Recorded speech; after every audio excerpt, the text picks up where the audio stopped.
Good evening and welcome to this session of the virtual coaching classes organized by the Board of Studies of the Institute of Chartered Accountants of India.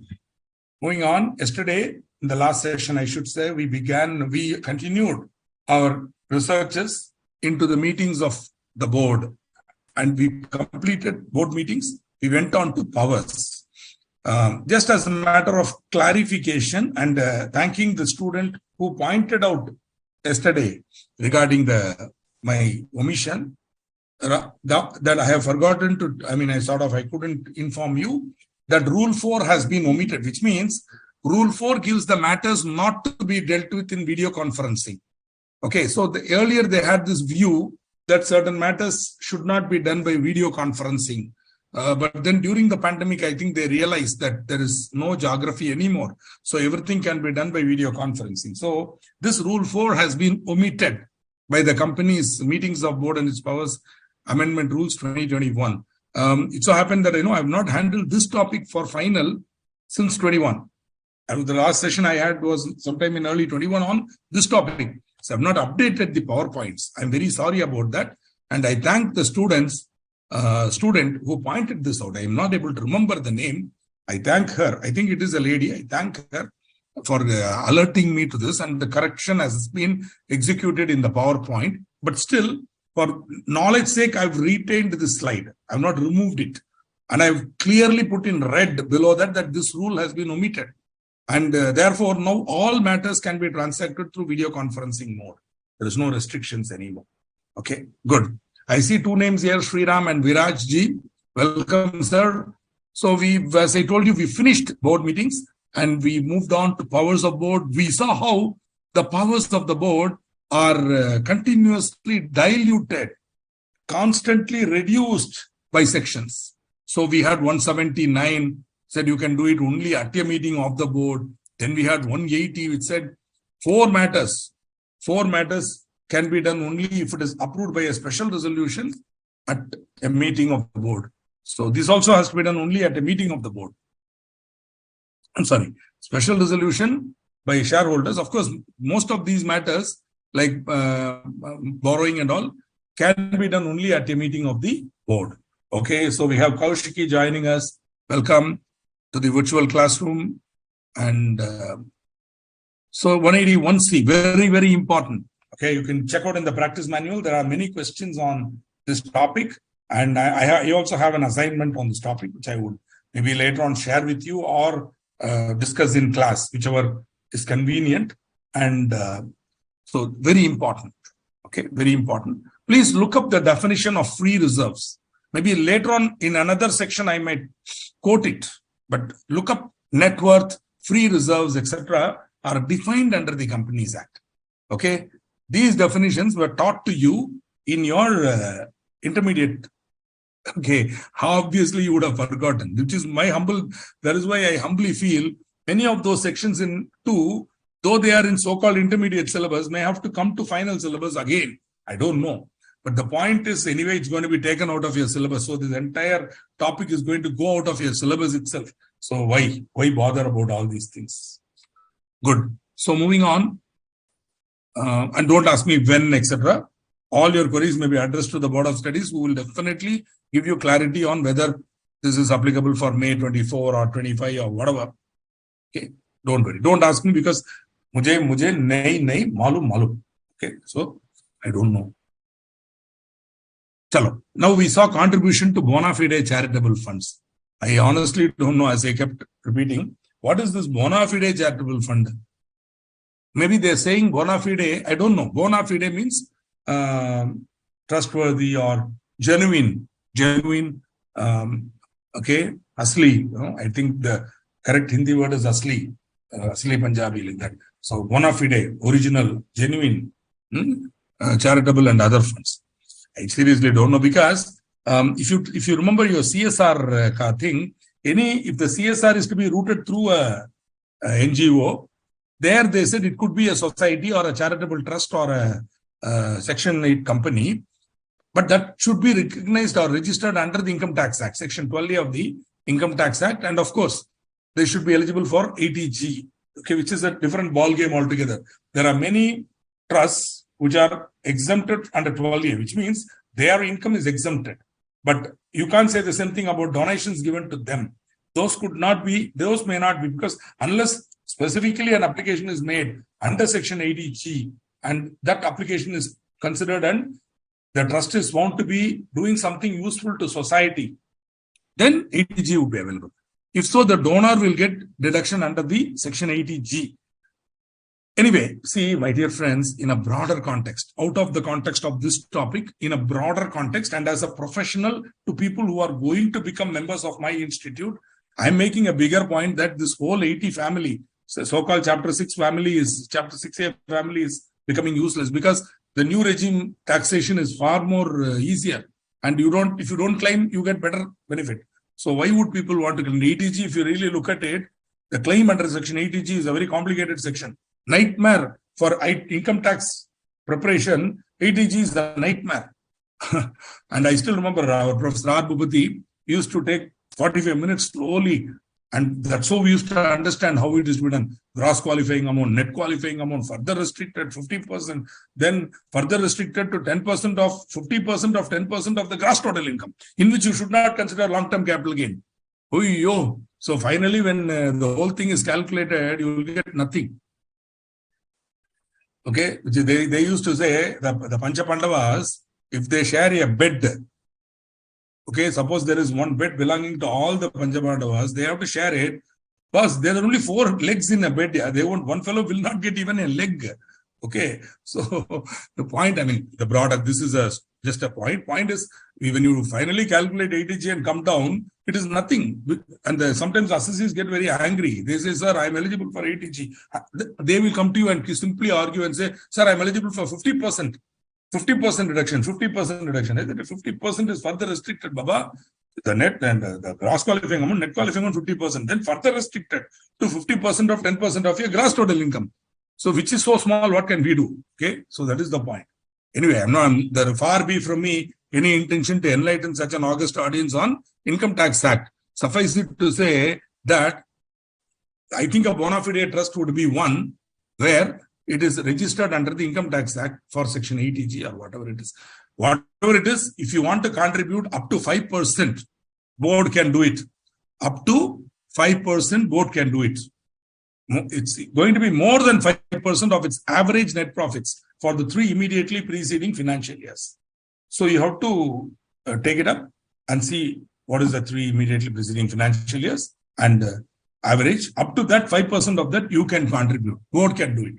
Beyond that, you have to get approval of the shareholders. Okay, where it is going above. This is not Section 180, it is 181. Earlier, the old Section 293, this was part of 293. This was 293 1E. Now they have sort of segregated it and brought it to 181, separate section, simple section. And see, 181, 182 to 183. I will be doing a comparative study and you'll be seeing something very funny.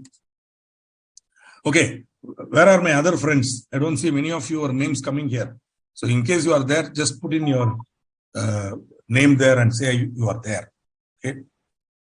Of course, some of my friends I have made enemies by telling them not to ask questions like this, like that and all. My apologies. So Jharna, Janvi, if you are all there, just you say that you are there. Hi, that's all, nothing else. We come to another very interesting and important topic, political contributions. Okay. Now, again, there's no point in getting into it, whether political contributions are right or wrong and all. So corporates do give political contribution. There is not nothing essentially illegal about it, so long as it is done. And I think there is one section, 80GG CA, some nonsense section, where if you do any donation to a political party is totally exempted. Totally exempted. I don't want to go deep into this, but think about it. Any donation to a registered political party, registered under Section 29A of the Representation of People Act, no limit, fully exempted. All you need to do is produce a receipt from the political party and it should be registered under 29A of the Representation of the People Act on the day you gave the donation. Right? So, yeah, Namrata ji, welcome. So the point here is, so under this Income Tax Act, so here also they are saying, notwithstanding anything contained in any other provision of this Act, all companies except the following, may contribute any amount, directly or indirectly, to any political party. Wow. Bona fide charitable fund, 5%. Average of net profits of the immediately past 3 years, 5%. Okay, beyond that, you have to go to company. Here, board can do it without any limit. Board can do this. There is no need for any shareholders. Any. Boss, I am not giving any comment about this. Okay, Janviji, welcome. I am not giving any comment about this. I am not commenting about it. Okay, no. I'm only highlighting that, this difference. Any amount. Okay, but then they say, two types of companies are not allowed to contribute. Companies which are prohibited from making political contribution. Remember this, because in the examination, this is where they will try to catch you or try to test your awareness. So, a company which has been in existence for less than 3 financial years. This is very, very confusing. Some of you might have asked a question also. Meaning, what is this 3 financial years? So, how do I know? So, you should have closed your books for 3 financial years. And remember, your first financial year may be up to 30. See, if you're incorporated after July, your financial year would extend beyond the next March, right up to the March of the next year. You can go you can check out that section, but I'm sure you are aware of it already. I don't have to educate you. But so whatever it is, first financial year, second financial year, third financial year, over 31st March, over. That is 3 financial years. Okay. A government company cannot give political contribution. I think that is only fair, because whose money is, the government company owns the assets, right? The government company owns the assets. So many assets are there, bank balance, investments, which are all in the balance sheet of a government company. Who is the owner? Who is the owner of all the assets and other resources of a government company? Friends, in a democratic, sovereign democratic republic, you and I are the owners. Of course, in the same way that the shareholders are the owners collectively of the assets of the company. Individually, they cannot claim any right, but collectively, they are the owners. Same way, you and I are the owners of the government company assets. I'm not joking. If you don't accept with me, you go and check constitutional law, you will agree with me. How did this government come into existence? We the people formed the government. We the people, for the people, of the people. Okay, the government is a sovereign democratic republic. Government is not something independent of us. It is our representatives sitting in parliament. You and I are there represented through your local representative. This is the essence. I know what I'm sounding sounds very utopian, but the essential constitutional reality is that, which means the government does not own it. Government is holding it in trust for you and I, and the government is supposed to take care of it. Obviously, giving political contribution is not a correct way of using the government, our money, right? So check it out. If you think that, the word government is correct. At a very, very superficial understanding, yes, government owns it. But who is the government? Parliament. And who is parliament?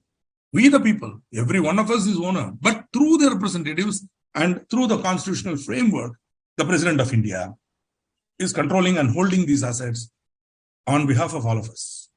Just, this is not to confuse you, but to help you understand the framework within which our country operates. Just give me 1 minute. Sir, I'm in an online webinar. Can I call you back later? Sorry, sir. No problem. I'm so sorry about that.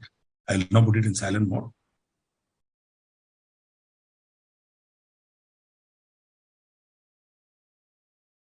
One sec, I'll just take the questions again. So this is something you might want to, thank you for agreeing with me. Okay, so remember, government companies cannot give political contribution. A company which has not completed 3 financial years. Okay, so what is a political party? Should be registered under Section 29A of the Representation of People Act.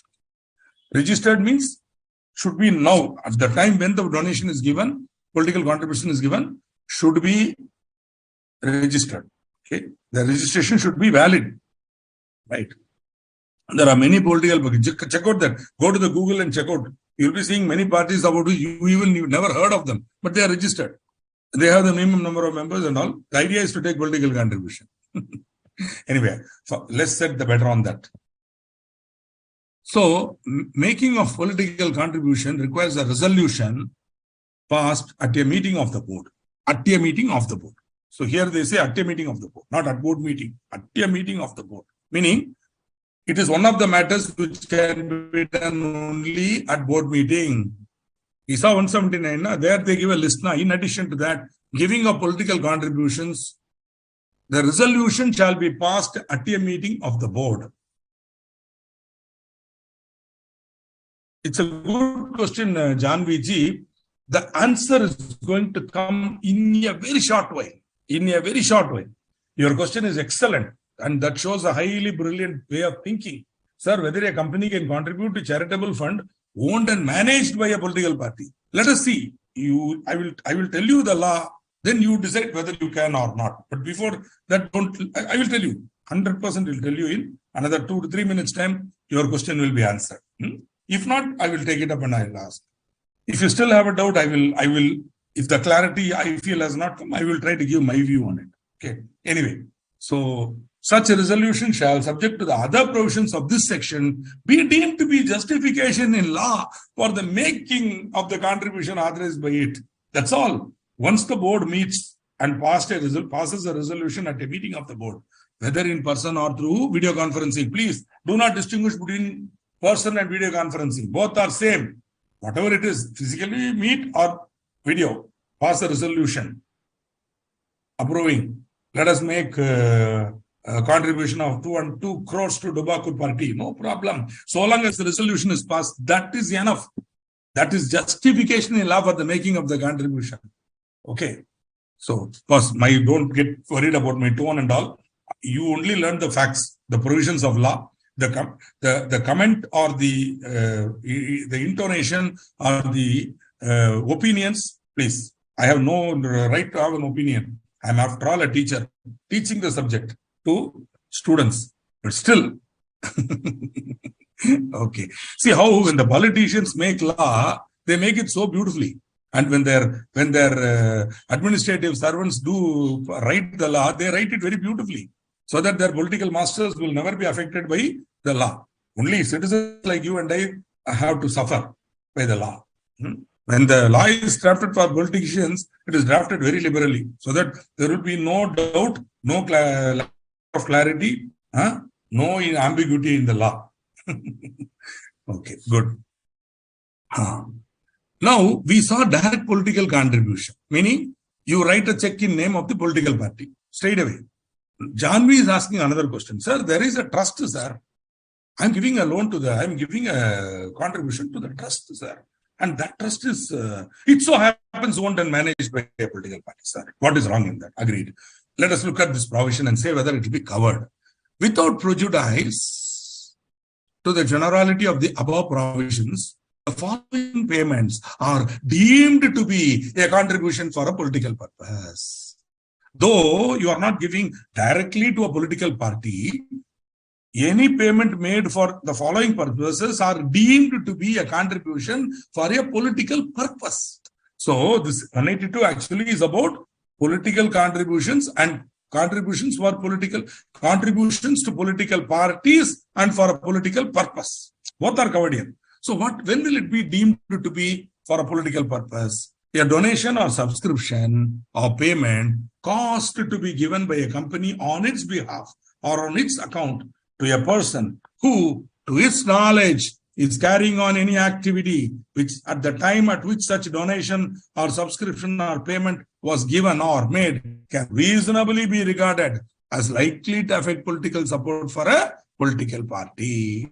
So if that trust or charitable fund is even having one, welcome Mr. Prashant, that so-called charitable fund has even one small iota of, political, which they will definitely have. They will have a journal which will be clearly supporting the political party. They will be distributing pamphlets.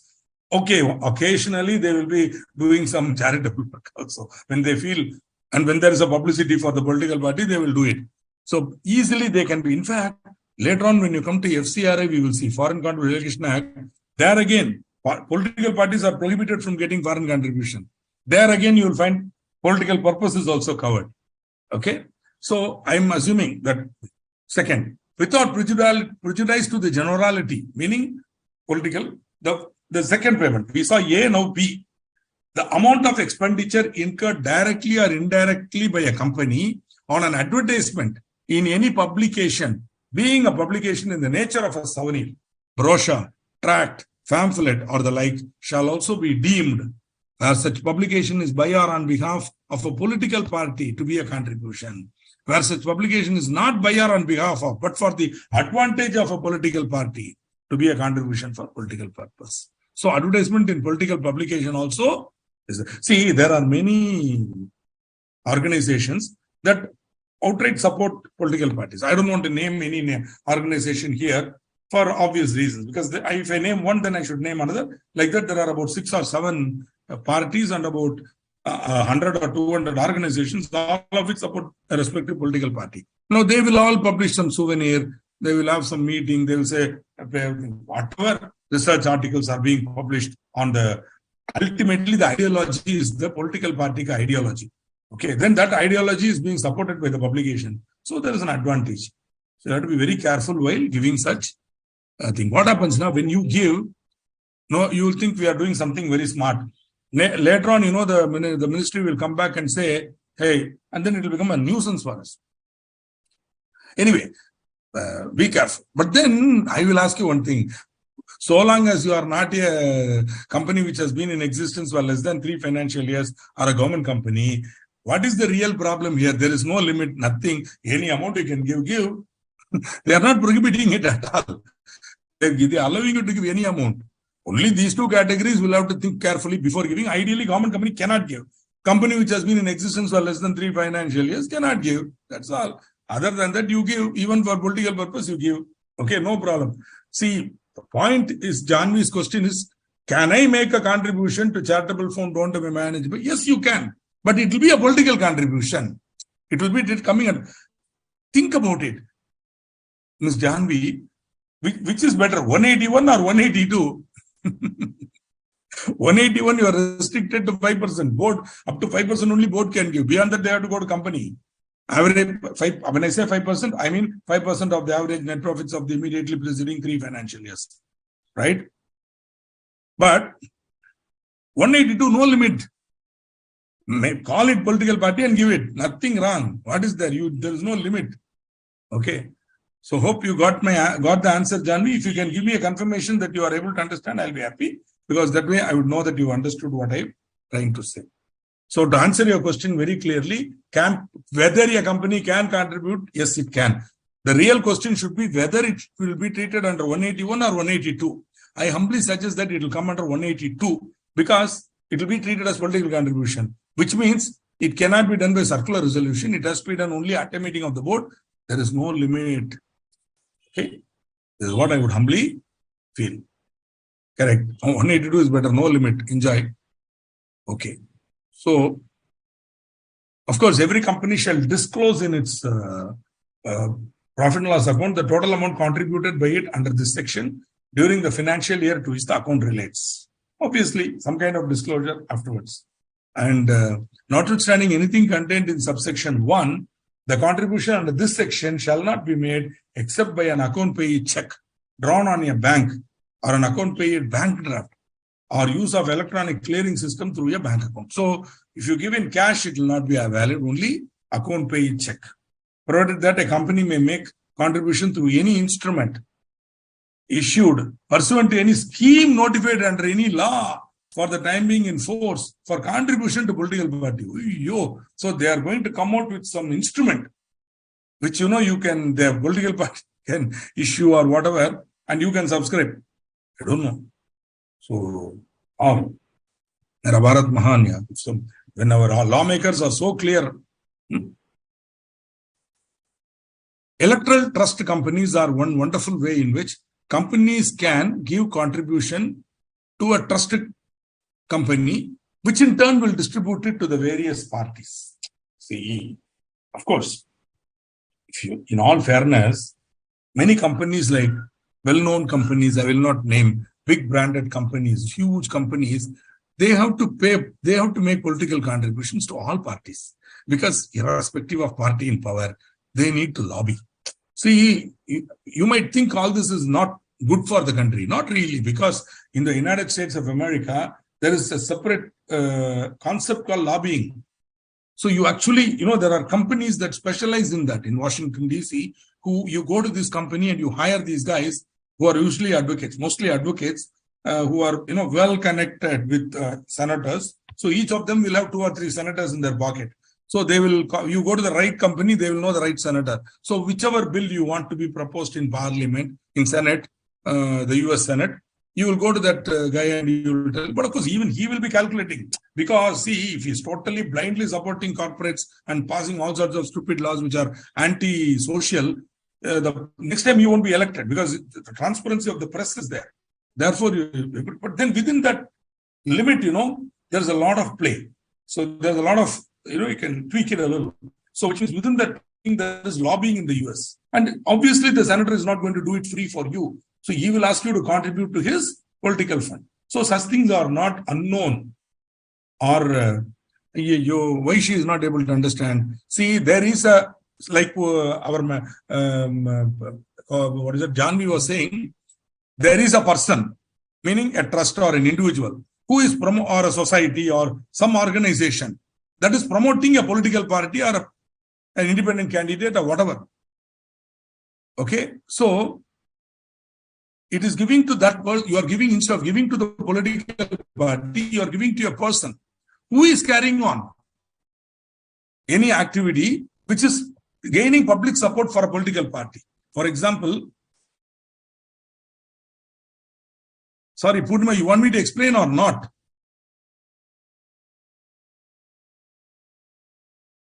Okay, A and B are basically indirect methods of making political contribution.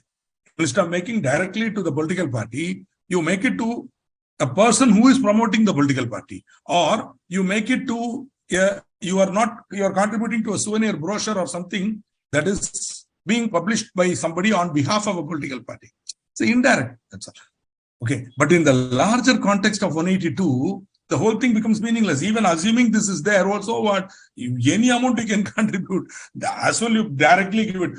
One more thing, this A and B will never be relevant for you. Why? For us, it should not be. If your client or your company is saying, I want to make political contribution, and they ask you, can I give it like this or like that? You tell them, sir, please go ahead and give it directly to the political party. Kyun? Because only then you will get benefit under the Income Tax Act. So better you go and do it there directly.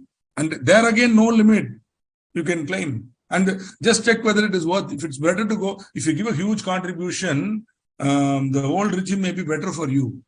So better go on to old regime. Okay, it's like that. And of course, if you've already chosen the new regime, you're out. Now, so in which case, what you can do, you can try to root it under this head. You can give it to him as an advertisement in the souvenir and treat it as an expense, advertisement expense or whatever. But still, it will be a political contribution under the Companies Act. And you will have to pass a resolution at a board meeting under section 182. Okay, beautiful. So, electoral trust companies are also one method where, I'm sorry if the way I mentioned was a little hurtful, Purnima. The intention was not explain, but I was wondering why you didn't understand. Don't mistake me. Okay. Chalo, if you have a doubt, you ask me. I'll repeat. Repeating is not a problem, but if you ask me to repeat, not you, any student, if you ask me to repeat, say 5 slides I've covered, and then at the 5th slide you say, sir, from the beginning, again, Dubara, you try to explain, it will become very tiring for me. That is all I'm humbly. So whenever you don't understand, you raise a specific query, I can answer it. That will be easier for us. Okay. So that is how it is. Chalo. So electoral trust companies are allowed. Okay. They can be formed independently, and they will pool the contributions and then direct it to the political party as per the donor's request. The idea is the political contribution will get masked. See, suppose A company wants to give contribution to B political party, and because some political party is willing to do something there, which would help these companies. That again and again, I'm saying nothing illegal. For example, there may be a need for a new law. For example, an anti-dumping law. And this company say that A political party, A B political party is telling A company, boss, if I come to power, I'll see to it that I'll put an anti-dumping levy on this product. Yeah. Okay. So you are getting a benefit now. So what you will do? You will contribute. Now you are a big company. Other political parties are looking at you. So if you make a contribution directly to this guy, they will watch and they will ask you why you are giving to him, why you are not giving. Suppose tomorrow the other party comes to power, they will see to it that you suffer. They will see to it that you suffer. So no problem. So they'll see to it that you suffer. They will give, in fact, they will go out of the way to make life miserable. They will start looking at possible violations under the Factory Act, and the factory inspector ask him to file a charge sheet against the occupier. Oh, that's of nonsense. So better you satisfy the powers that be and pay them. So, but if you do it directly, you will be. So what do? You give it to an electoral trust. So in your balance sheet, what you will do? Companies contributing any amount or amounts directly to a political party or parties will be required to make the disclosures laid down. But the electoral companies will be required to disclose all amounts received by them, okay, from other company sources in their books. But the electoral company, once they contribute to an electoral company, where I have contributed to an electoral company, electoral trust company, for contributing to a political party or parties, then this company need not make the disclosures under 182(3). It will suffice if the accounts of the company disclose the amount released to an electoral trust company. So you can simply say, during the year under review, we have given a contribution of 20 crores to so-and-so electoral trust company. That's all. But in the accounts of the electoral trust company, they should disclose all amounts received by them from other companies or sources in their books, and also the amounts contributed by them to the political party. But that will be pooled. So if they're able to get money from a lot of companies and give it to a lot of political party, it will be difficult to correlate and say this company gave for this party and all. Though if there's a huge contribution from one company and very little contribution from others, and there's a huge contribution to one political party, obviously one-on-one matching. But if you are able to see the Tata group, they have their own electoral trust company. So all the Tata companies pool into it. And then they give to all the parties. Okay. So that also you can use electoral trust company. Right? So no single company will be able to say, they can't come to Tata Motors and say, hey, you didn't give for me. They say, no, Baba, we gave, our electoral trust company gave to you. Did you not take the money? Sorry. Oh, okay. You are given through the trust. Okay, sorry. Like that, he will go off and he won't disturb you. Okay. So sometimes if as a teacher, I am being very frank, please don't mistake me, because how can I be hypocritical when the reality out there is something totally different? If we protect you today from that by being hypocritical and acting as if such things do not happen in the real world out there, later on when you become financial controllers or finance professionals, you will be seeing it with your own eyes, and then what you will do? So better not become cynical about it. Better take it in your stride and accept that these things happen. And if you have decided to do it, do it. Otherwise, don't do it. If you have decided not to do it, don't do it. For example, in 2000, year 2000, I had started practicing in 1991. After I quit Pricewaterhouse, I started my practice. Small way I started, then slowly built the practice and all that. And at one point in 2000, I had decided to certain life-changing decisions I had taken, rightly or wrongly, which have been of great benefit to me. Believe me, they have made me rich, they have made me wise, they have made me healthy, they have made me happy.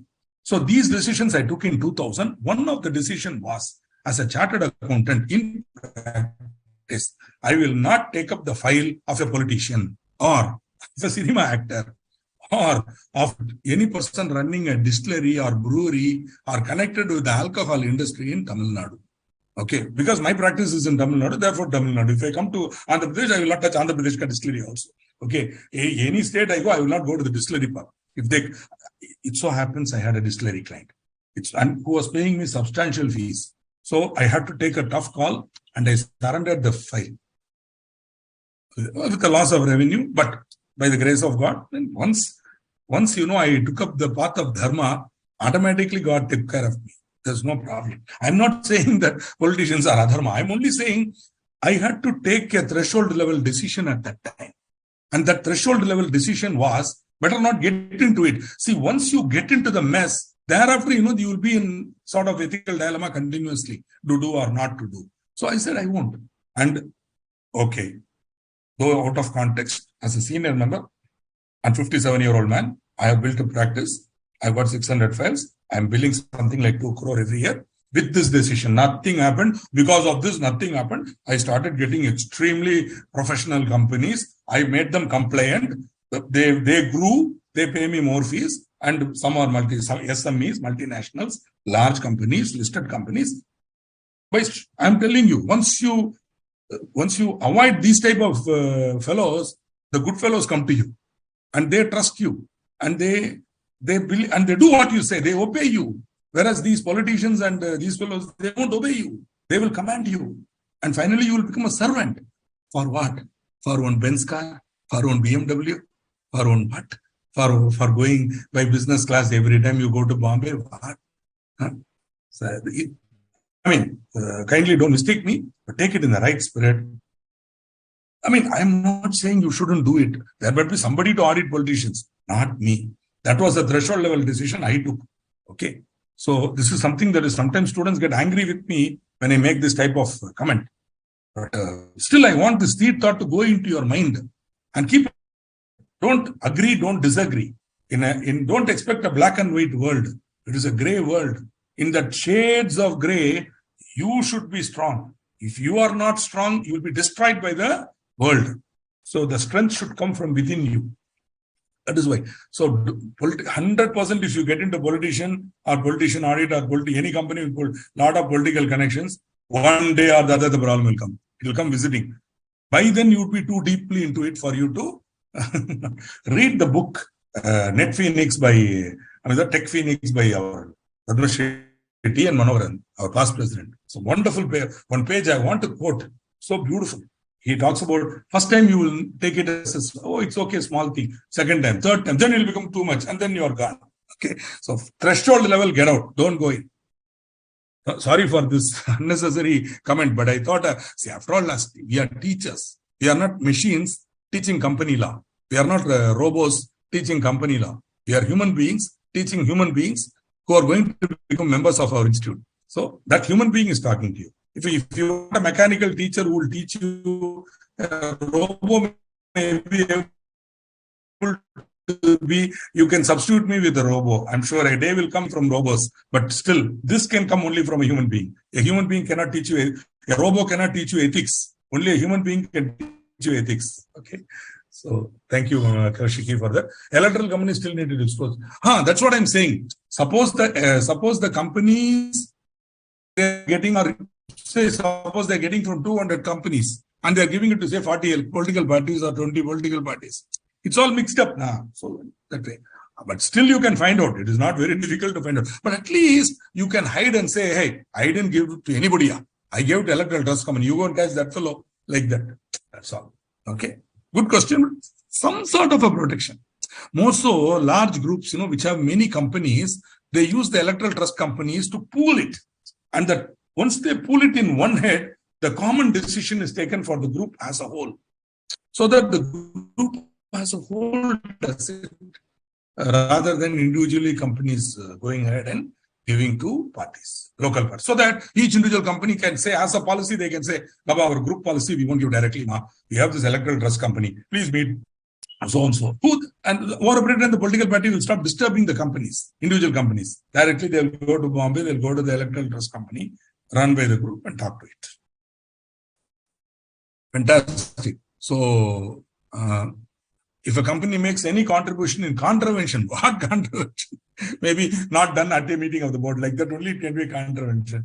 Makes any contribution of the provisions, the company shall be punishable with fine, which may extend to 5 times the amount so contributed. And every officer of the company who is in default shall be punishable with imprisonment for a term which may extend to 6 months and with fine which may extend to 5 times. See, all this made sense in the old 293A, where in the old law, you could not give any amount. It was restricted to 5% of the average net profits. Okay. Then, now, wow, the 2013 Act, when they got their hands on it, MCA immediately said, Sab, I'm going to do one great favor for you, Sab. Yes, sir, tell me what. I am going to ensure that companies can contribute any amount, sir. Only board resolution. Take it, sir. Oh, wonderful. Take it. Do it, man. That is the first section you have to do. Yeah, do it. Like that. That way, 2013 Act was a fantastic way to show the gratitude and show the, for the political masters. Say, please take it, enjoy it. Sorry, I'm being very, very caustic here, but what to do? You will see the stark reality when I give the comparative thing. Okay? Which one of the following is the proper books of account or books of accounts? Alapati Sudhir suddenly, okay, maybe here, okay, books of account. Books of accounts. Hey, sorry, sorry, my mistake. Maaf kar dijiye. I will correct it. Now only I will correct it. I will correct it and I will answer your question. Now your question is answered, na? Sorry, it is my mistake. The correct usage is books of account. You are absolutely correct. Sorry, my mistake. You can call it as a typographical error. Maaf kar dijiye. So please don't mistake me. But the correct usage is books of account. Okay, just like fathers-in-law, not father-in-laws. Okay, mothers-in-law, like that. Books of account. So the subject is book. So that has to be. When the plural form has to be given. Account is just a qualifier. For that, no need to give the beautiful, sir. Thank you for the correction. Books of account is correct. Book of accounts is also wrong. Books of account is the only correct usage. Thank you. Thanks for correcting that. In case you see it anywhere else, also point out. What happens now? I think this somewhere, my student, I would have told them to type it out. They would have seen my notes and then only type, but still, they would have gone and I didn't review it. So, good. This is now contribution to National Defense Fund. I don't know how many of you have been to the northern part. I'm sure some of you come from Nepal, some of you are from Srinagar, or some of you may be in, I don't know, Mashobra or Shimla itself. And so you'll be aware of the border, where our soldiers are suffering.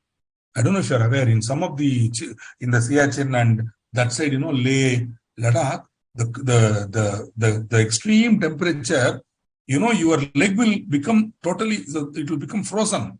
It will become so frozen and you will even not know it is frozen. Finally, it has to be cut. Can you imagine? Like that, people are suffering in the border. Why? To save you and me from possible incursion by enemy countries. Therefore, these people, we should support them. Therefore, the Act also says the board of directors of any company, including government company, or any person or authority exercising the powers of the board of directors of a company or of the company in general meeting.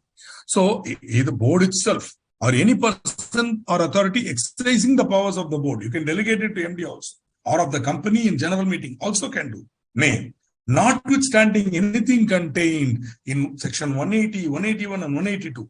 I don't know why 180, because 180 has no reference to contributions. 181, yes.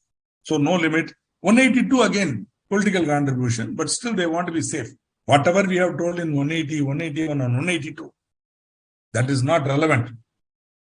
Or any other versions of this act or in the memorandum or any other instrument, they can contribute such amount as it thinks fit to the National Defense Fund. Okay. So here again, it is any amount, but here they want to use the word such amount as it thinks fit.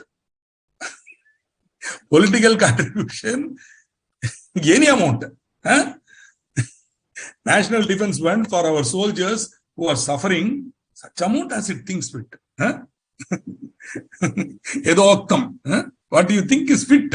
But for politician, any amount is fit. But for our soldiers, what do you think is fit to the National Defense Fund approved by the central government for the purpose of national defense? I mean, again, the opinions expressed herein are the opinions of the teacher and speaker, not the opinions of the Institute of Chartered Accountants of India or the Board of Studies. But as an independent member and as a citizen of the country, I have every right to express an opinion on this. Okay, an opinion is an opinion. You can't sue me for an opinion. Okay, nobody can sue me for.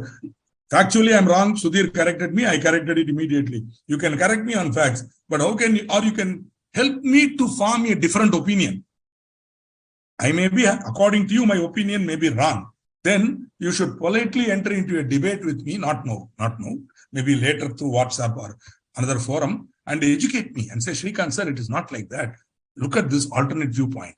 So if I'm convinced by you, I will change my opinion. But you cannot send me to jail for an opinion, boss. Okay, think about it. Thank you, Namrata. So having said that, overriding effect. The power to contribute National Defense Fund overrides 180 and is in addition to the power to make political and charitable contribution. Fantastic. So 181, 182, 183. Okay. Every company shall disclose the amount contributed to the National Defense Fund. So here's a comparative analysis. More for just to show bona fide charitable fund. Up to 5% of the average net profits of immediately preceding 3 financial years. Up to that, board of directors. Beyond that, company in general meeting only can approve. Political contribution, any amount, board of directors. National Defense Fund, such amount as board thinks fit. Board of directors itself can do it. Just keep this in mind. In the exam, they might ask you some question like this. Adekar Auto Components, another group company of Adekar Industries, has earned profits amounting to INR 4 crores. INR. See, in all this political background, people like Vijay Adekar are building companies, giving employment and creating wealth, and for not only themselves, but for their shareholders also. Okay, and their employees. Everybody is growing thanks to the businessman who is going around, starting from scratch and building a business. Think about it. And he is continuously made to suffer by the government. For smallest infraction, they come and sit on his neck, audit and this, that. And then finally they say, sir, we have come all the way to something like that. So, but in spite of this, Vijay Adekar and people like him have taken it in their stride and said, this is my country. I will accept and I will make my country big. And they have made the country grow.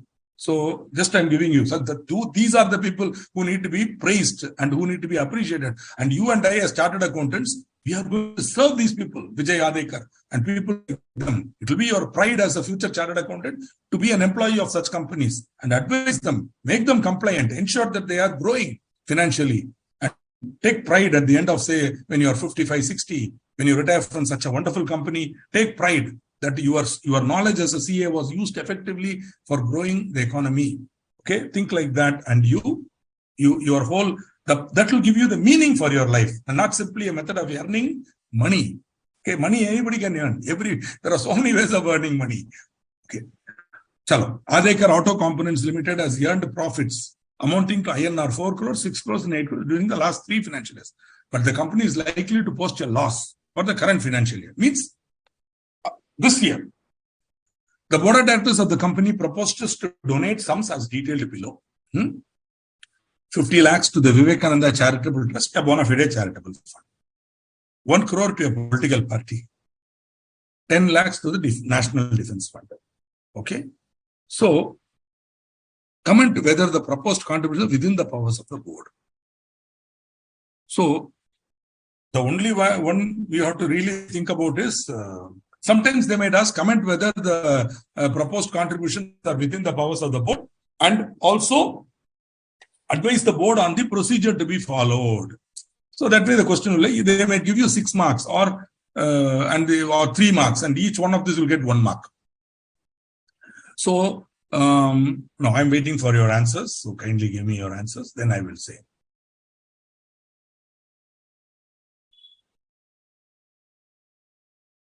I'm waiting for your answers.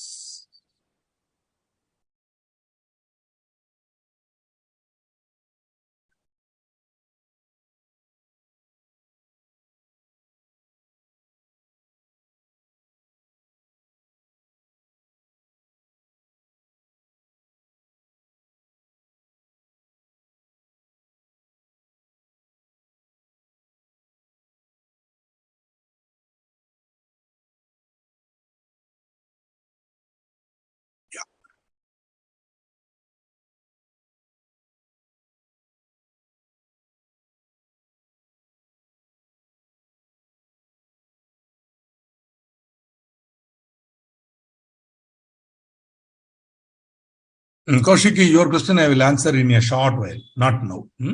90 lakhs is the permitted limit. There is 5% over the last 3 years, since it's within the limit. Purnima, the contribution is permitted. B and C are allowed to the discretion of the board. And always remember, political party, the resolution should be passed at a meeting of the board. Don't forget that. Okay. Sometimes they might catch you out and say, Adhikar Auto Components Limited was incorporated on such and such a day. And maybe that it may be about just 2 years before the examination. So that date. So that only 2 years have gone. Even they could not have completed 3 financial years, right? So like that. Average profit is 3 years is 6. Board can contribute only up to 30 lakhs. Madam, how you get 90? You just check it. You're getting 90 there. See, you're getting 90 there. 4 plus 6, 10 plus 8, 18. 18 divided by 3 is 6. 6 crores. 6 crores into 5% will give you 30 lakhs. So just check how you get 90 lakhs. 30 is, so since only see, the limit is 5% of the average. So the board cannot do. So since the amount, so your answer should be up to 30 lakhs the board can give, but since they want to give 50 lakhs, the board should, go to the shareholders. Sriram, as usual, gives a nicely worded answer. Average profit is 6 crores. Board can contribute only up to 35% of 6 crores. Beyond that, the approval of the company general meeting is required. Beautifully said. Or you can say, since they want to contribute 50 lakhs, straight away let them go to the general meeting and get it approved and come. Or maybe they can give 30 lakhs now, and then for the remaining 20, go to the shareholders. Good, nice. Yes, the board of directors can contribute 1 crore, provided the resolution is passed. See, how you should, Sriram, what you can also add is, the board of directors of a company can contribute up to, or you can say the board of directors of Adhikar Auto Components Limited can contribute up to, can contribute any amount to political party. The resolution approving the same should be passed at a meeting of the board. That's all. Finally, C. Yes, the board of directors can contribute 10 lakh. Again, you write, the board of directors of a company can contribute any amount as it thinks fit, such amount as it thinks fit to the National Defence Fund, and therefore 10 lakhs is allowed. Okay. Correct. You forgot to take average. That's what I understood. 18, you have taken 5% directly. Correct. So be careful. That's all. There is one Tamil movie called Pokiri, I think, where Vadivelu, he will be doing all nonsense. So some fellows, one love letter, he will tear it and he will try to clean his ear with it and all. And so the fellows will come and hit him. Finally, he will say, be careful, like that. They'll say, what? Why be careful like that? No, that is for me. Be careful. That is for me. So like that, I always think, be careful, because we are subject to making mistakes. Okay, this is what. So the board cannot without resolution. Correct. Good. Sriram, as usual, your answers are excellent. I love the way you write your answers. And I'm only giving you some more methods of improving. I don't know if others can see the query pad. If you can, then you copy paste Sriram's answers. I'm not trying to support Sriram. You copy paste. That can be improved further. But at least Sriram is very logical. Because in the exam, examiners are in a hurry to correct. They are irritated. They are frustrated. So a person who writes and presents it neatly will be like God. So suppose this guy can give you 2 marks, he will give you 1.5. You understand now? That is how you score the exam. Lastly, there is one question by Kaushiki ji. She is asking out of context. Out of context. I made a comment. She is asking, as in a class, very nice question. I think this is a question I asked myself when I completed my final examination. I was a rank holder in final. I got the All India 30th rank in final. Also, obviously, I got offers from many companies, including Hindustan Unilever at that time, and all the Ponds India, all that at that time. At the time, Reliance was not such a big company as we know it now, when I cleared the examination. Okay. So why don't you left your practice and serve as employee in such company? I could have. Or I could have become Price Waterhouse if I had just kept quiet and done my job well, partner Price Waterhouse or whatever it is, Baba. But somehow, I was not happy about that 9 to 5 job. So it was a personal decision, emotional decision. I cannot go get up in the morning, brush my teeth, take the thing, go to the office, sit in the office type of lifestyle. I'm not very comfortable. And I had other interests. I wanted to become a corporate trainer. I wanted to do more and more research in our ancient wisdom, Sanatan Dharma. So all that I had. So that may not be compatible with. So I said, even if I'm going to earn a little less, it's okay. I'm happy. And so I decided not to go for employment.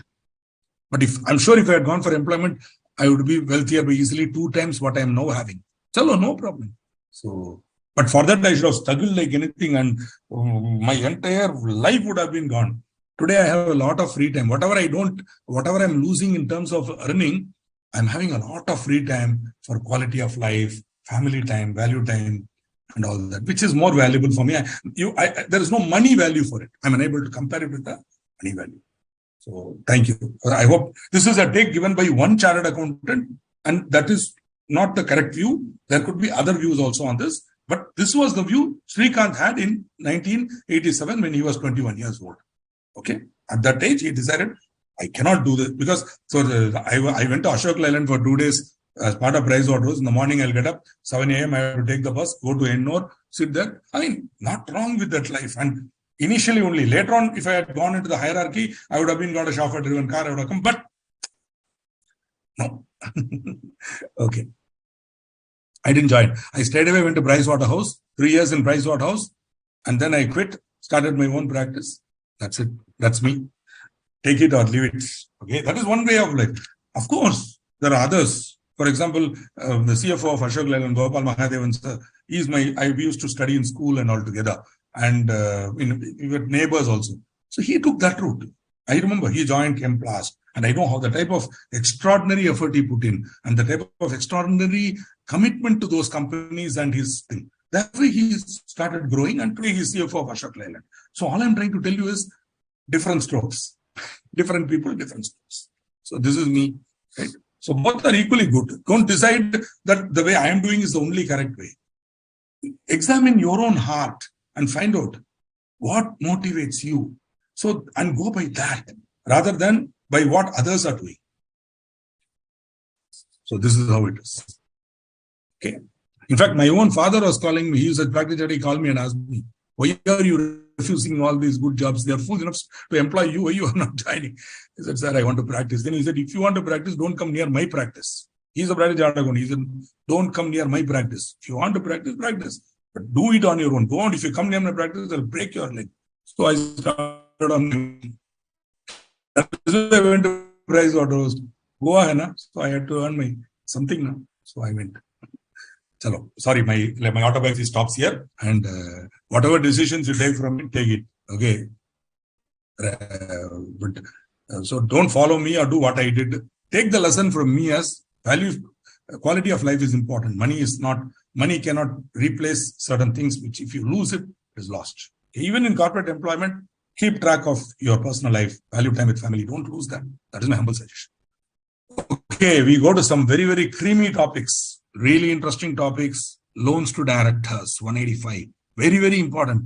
Not only from the exam point of view, but also from the, shall we say, personal, your own professional life point of view. So whether you're in service or whether you're in practice, this section is going to come to haunt you because every time they will give. But understand one thing. Section 185 talks about loans to directors. Straight away, there is a blanket prohibition. No, you cannot give. That's all. No lending company can advance a loan or give you a guarantee or provide any security in connection with your loan. Okay. So you can't give a guarantee. You can't provide any security in connection with your loan to the following persons, to these persons. Who are they?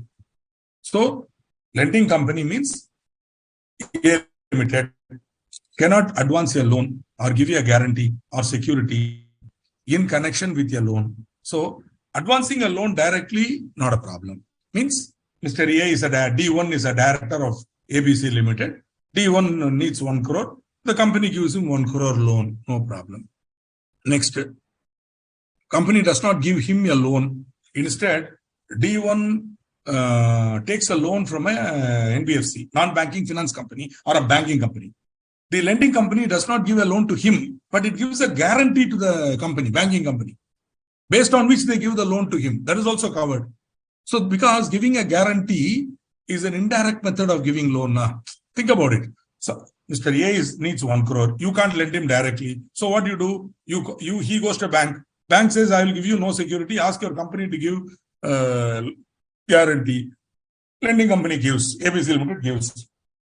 D1 takes the loan, enjoys. 2 years later, 1 year later, D1, why 1 year, 4 days later, whenever D1 comes and says, bye, I can't pay you, go. So immediately what will happen? They can't do anything. They will sue the lending company. Lending company will pay.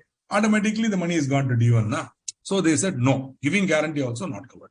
Similarly, providing a security in connection with your loan, meaning D1 is not asking for a guarantee. Instead, he says the company is having a property. That property, the company will mortgage to you, and based on that, you give me a loan. So the company gives a mortgage of that property for a loan given to D1. So that is also they are saying, no, they have not given a guarantee, but the loan is given on the basis of the security of an asset belonging to the company. Anything you do, it is prohibited. This is a blanket prohibition. When this section was enacted, so when 2013 Act was proposed, people went mad because earlier there was no such blanket prohibition. You simply had to pass a special resolution. That's all. That's all. You had to pass a special resolution. That is all. And you could lend to your director. Now suddenly, so all the loans and all had to be repaid. It became a nightmare on Elm Street and people were going mad. And then the section was also badly drafted, badly. The section had 3 avatars. The version you are seeing now is that can loan directly? No, it cannot be given. You saw first what is that? Advancing a loan, meaning giving a loan, not allowed. Giving a guarantee in connection with a loan, not allowed. Giving security in connection with a loan, not allowed to any director of the lending company, any director of its holding company, any partner or relative of any such director, any firm in which such director or relative is a partner. All are covered here. Okay. So loan cannot be given directly to any of these people. Forget director. You can't give to director of the lending company, of its holding company, any partner or relative of any such director, any firm in which any such director is a partner or relative is a partner. I think relative you already know, right? I might have covered relative in any context. No?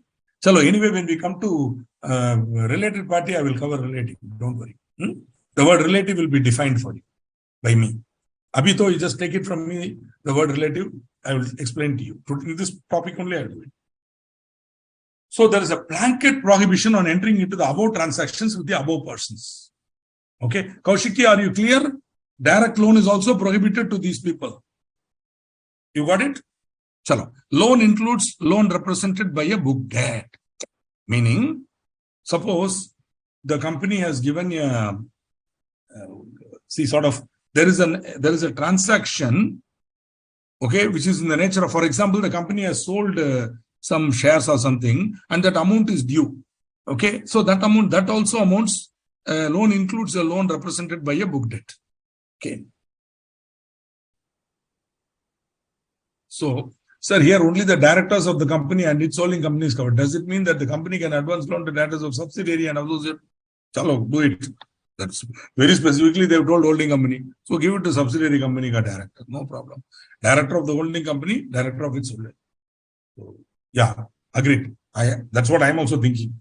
Because this is very specific. Subsidiary is not covered. Partner means partner here. Firm. Partner. Meaning, see, for example, I am a partner of Karpagam Krishnan and Natarajan. I have other partners, Mr. Krishnan and Mr. Natarajan. My father, Mr. P.V. Sridhar, and all are there. So, of course, that's a different story. How he became a partner of my firm is a different story. Okay, that I can't tell today. And so, another episode, I will tell you how my father became a partner of my firm. And not, I didn't become a partner of his firm. He became a partner of my firm. Okay, so that was a bigger story. That happened in 2002. Okay, later, 1987, kick out. Go to Price Waterhouse. 2002. Okay, that is a different story. So as I was telling my wife the other day, I have become so much Buddha I don't think I can. There are too many stories in my life now. I can't change my stories. Okay. Chalo. Partner of any such director means, let's see. Partner of any such director. Namrata ji, can you elaborate your question? Partner means partner, business partner. Partner of a firm in which the relative is a partner, the director is a partner. Suppose the director is a partner in a firm, that firm will have other partners, those partners. Director will have relative, those relatives. That is one level of answering. But are you going deeper than that? Are you putting a stress on the word such? Are you asking that question? If so, I will have to first congratulate you and then answer. Are you worried about the word such? Of course, the word such in Hindi, what does it mean? Such bol raha hoon. Main sach bol raha hoon. The stories I told you about my life are all such. Jhut nahi bol raha hoon. Such bhi bol raha hoon. Such bol raha hoon. Okay. What is such? See how English, Hindi, na? What is such? Okay.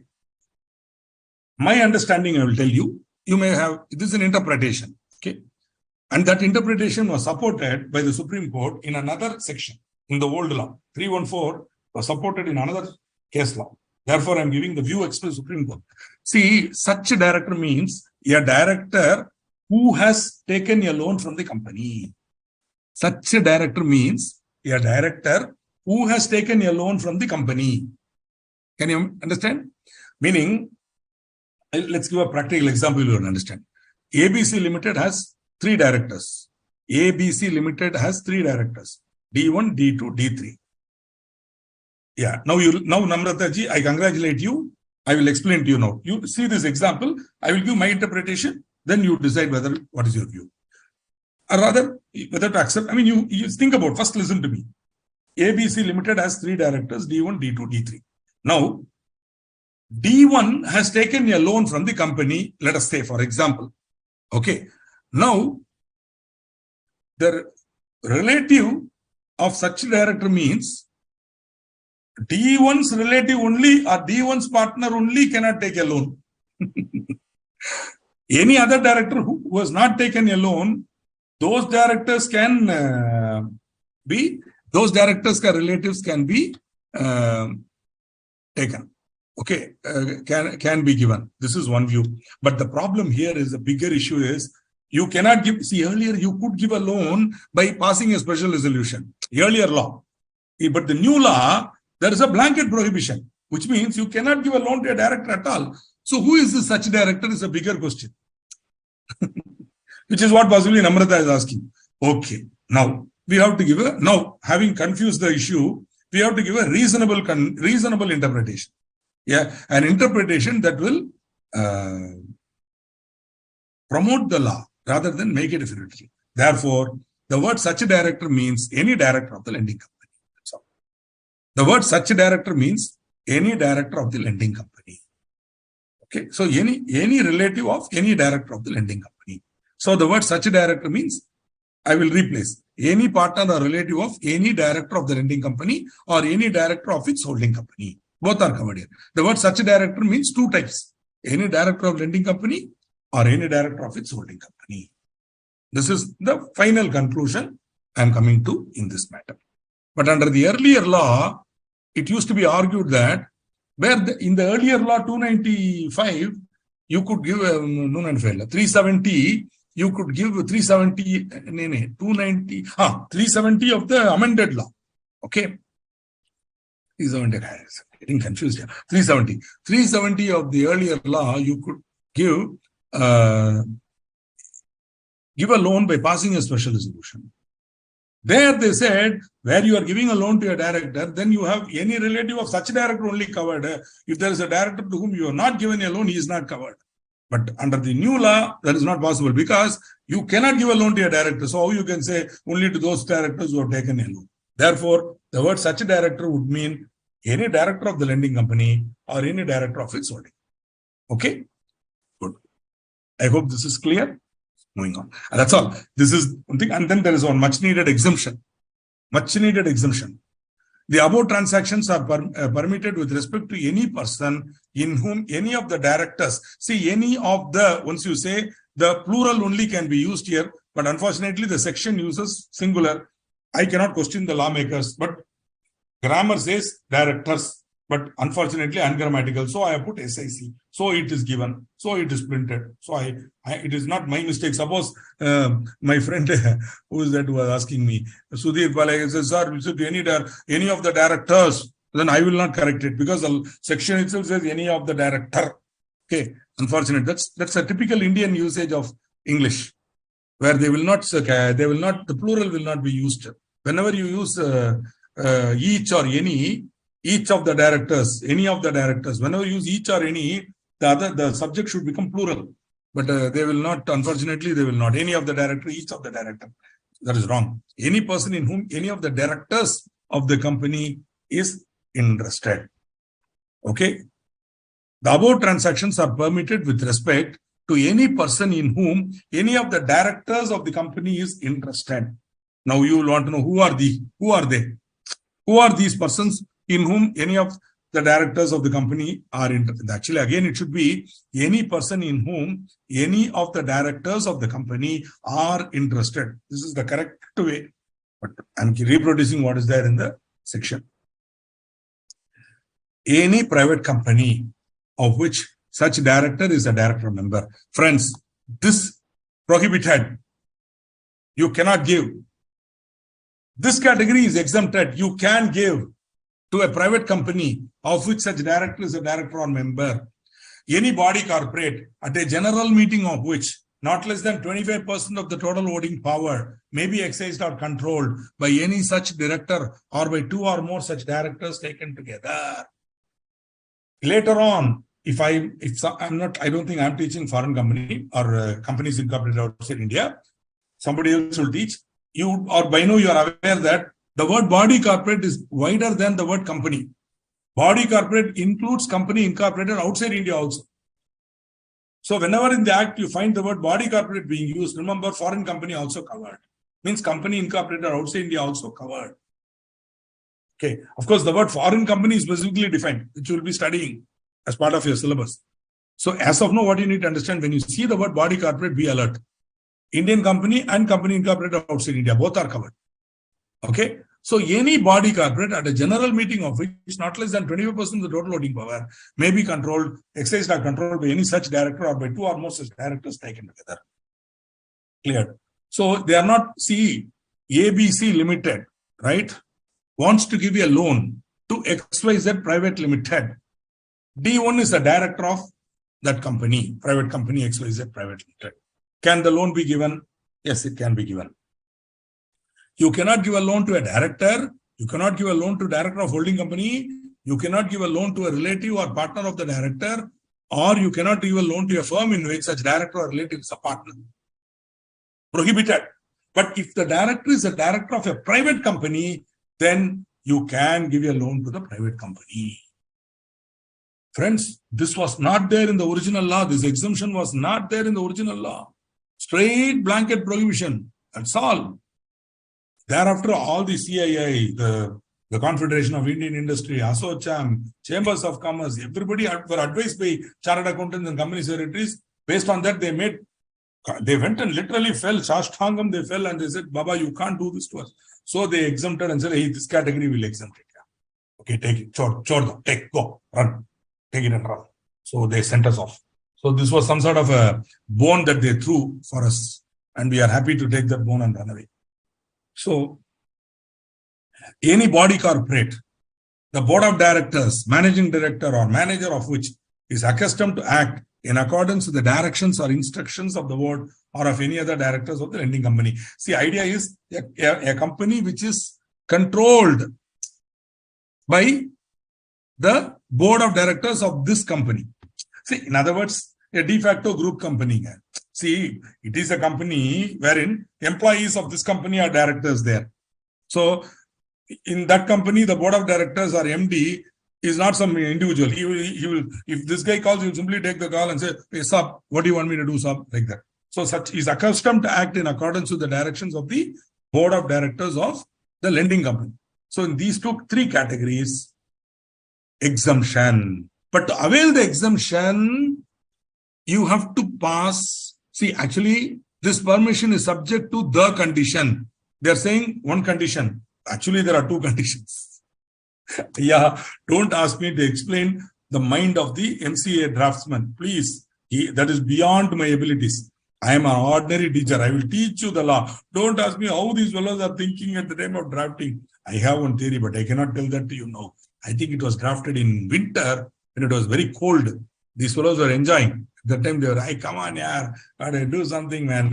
Hey, you remember old section? Hey, let's screw these guys, yeah. Let's prohibit everything, man. Come on, do it.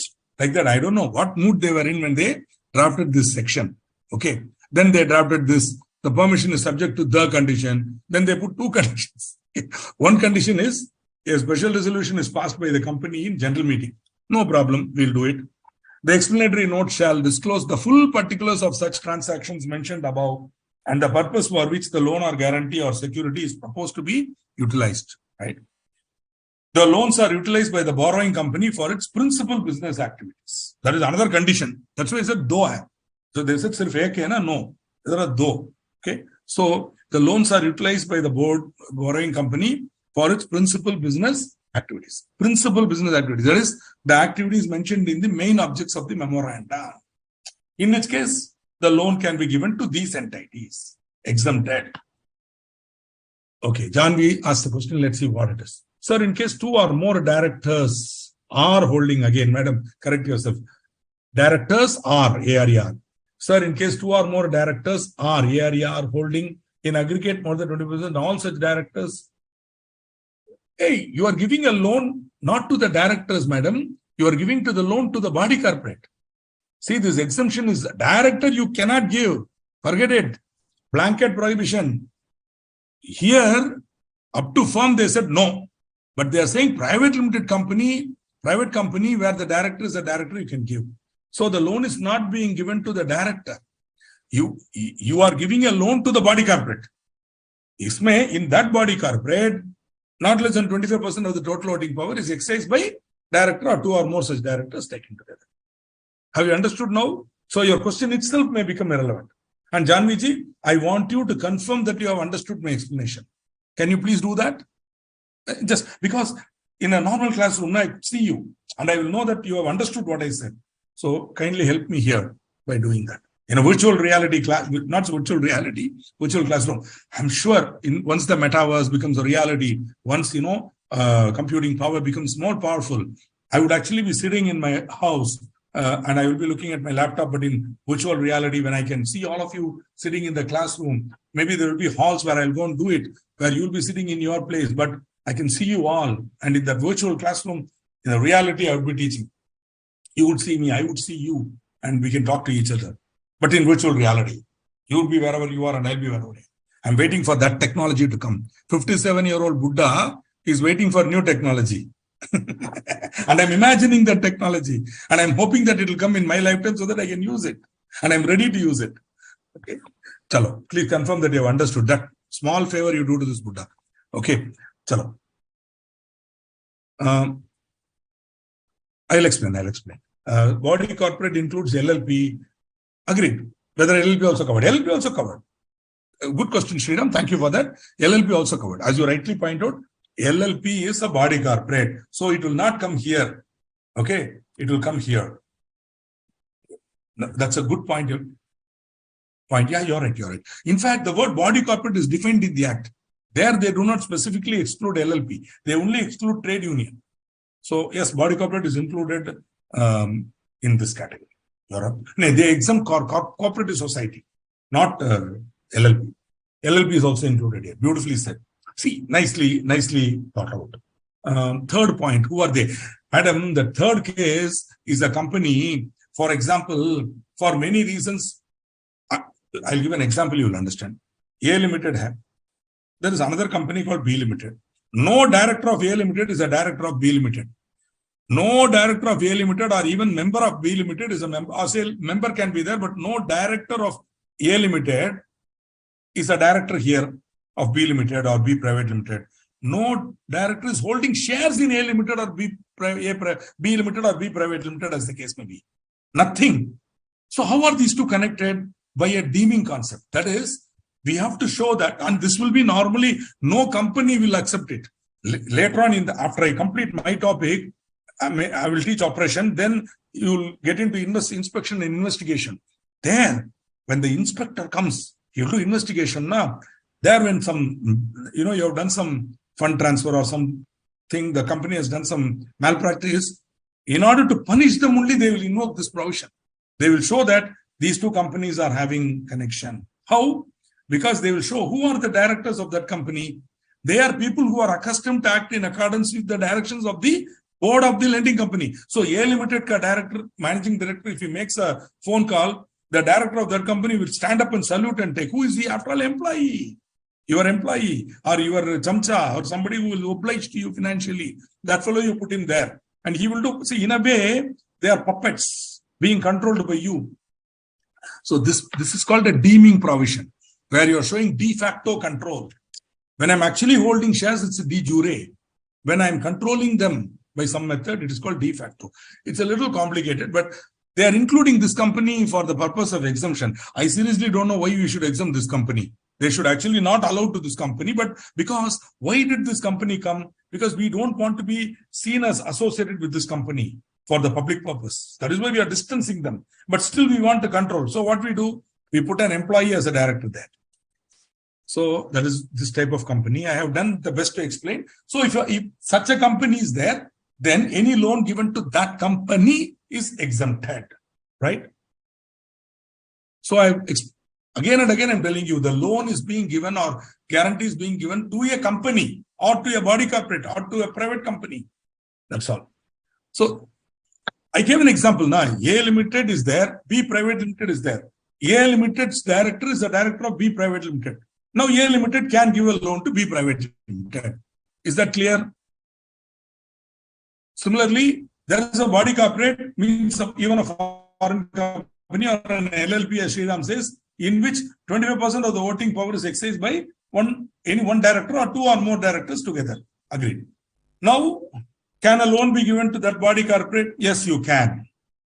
Similarly, the body corporate, in that body corporate, the board of directors are chamchas. They are employees. They are accustomed to act in accordance with the instructions of the director of this lending company. Can I give a loan to them? Yes, I can. This is called exemption. Janvi, have you understood? Please, can you confirm that you have understood? I want you to confirm that I have understood. If not, specific question, I will answer it again. Kaushik is clear that she knows. She has understood.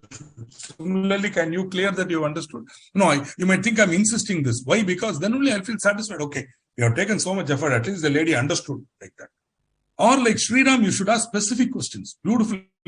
Specific issue-related questions that will either be answered or discussed. Something like that. Okay. Agreed. If you want me to re-explain, I will explain. But once you have understood, you say. Thank you. Yes, sir. Thank you. Okay. This gives a more of an interaction. Don't worry. In fact, I'm seeing only a few people interacting like this. My humble request to all of you out there, ask questions. Get it clarified. Chalo. I mean, ask questions relevant to the topic, because I went a little out of topic. Stay to the topic. Sorry about that.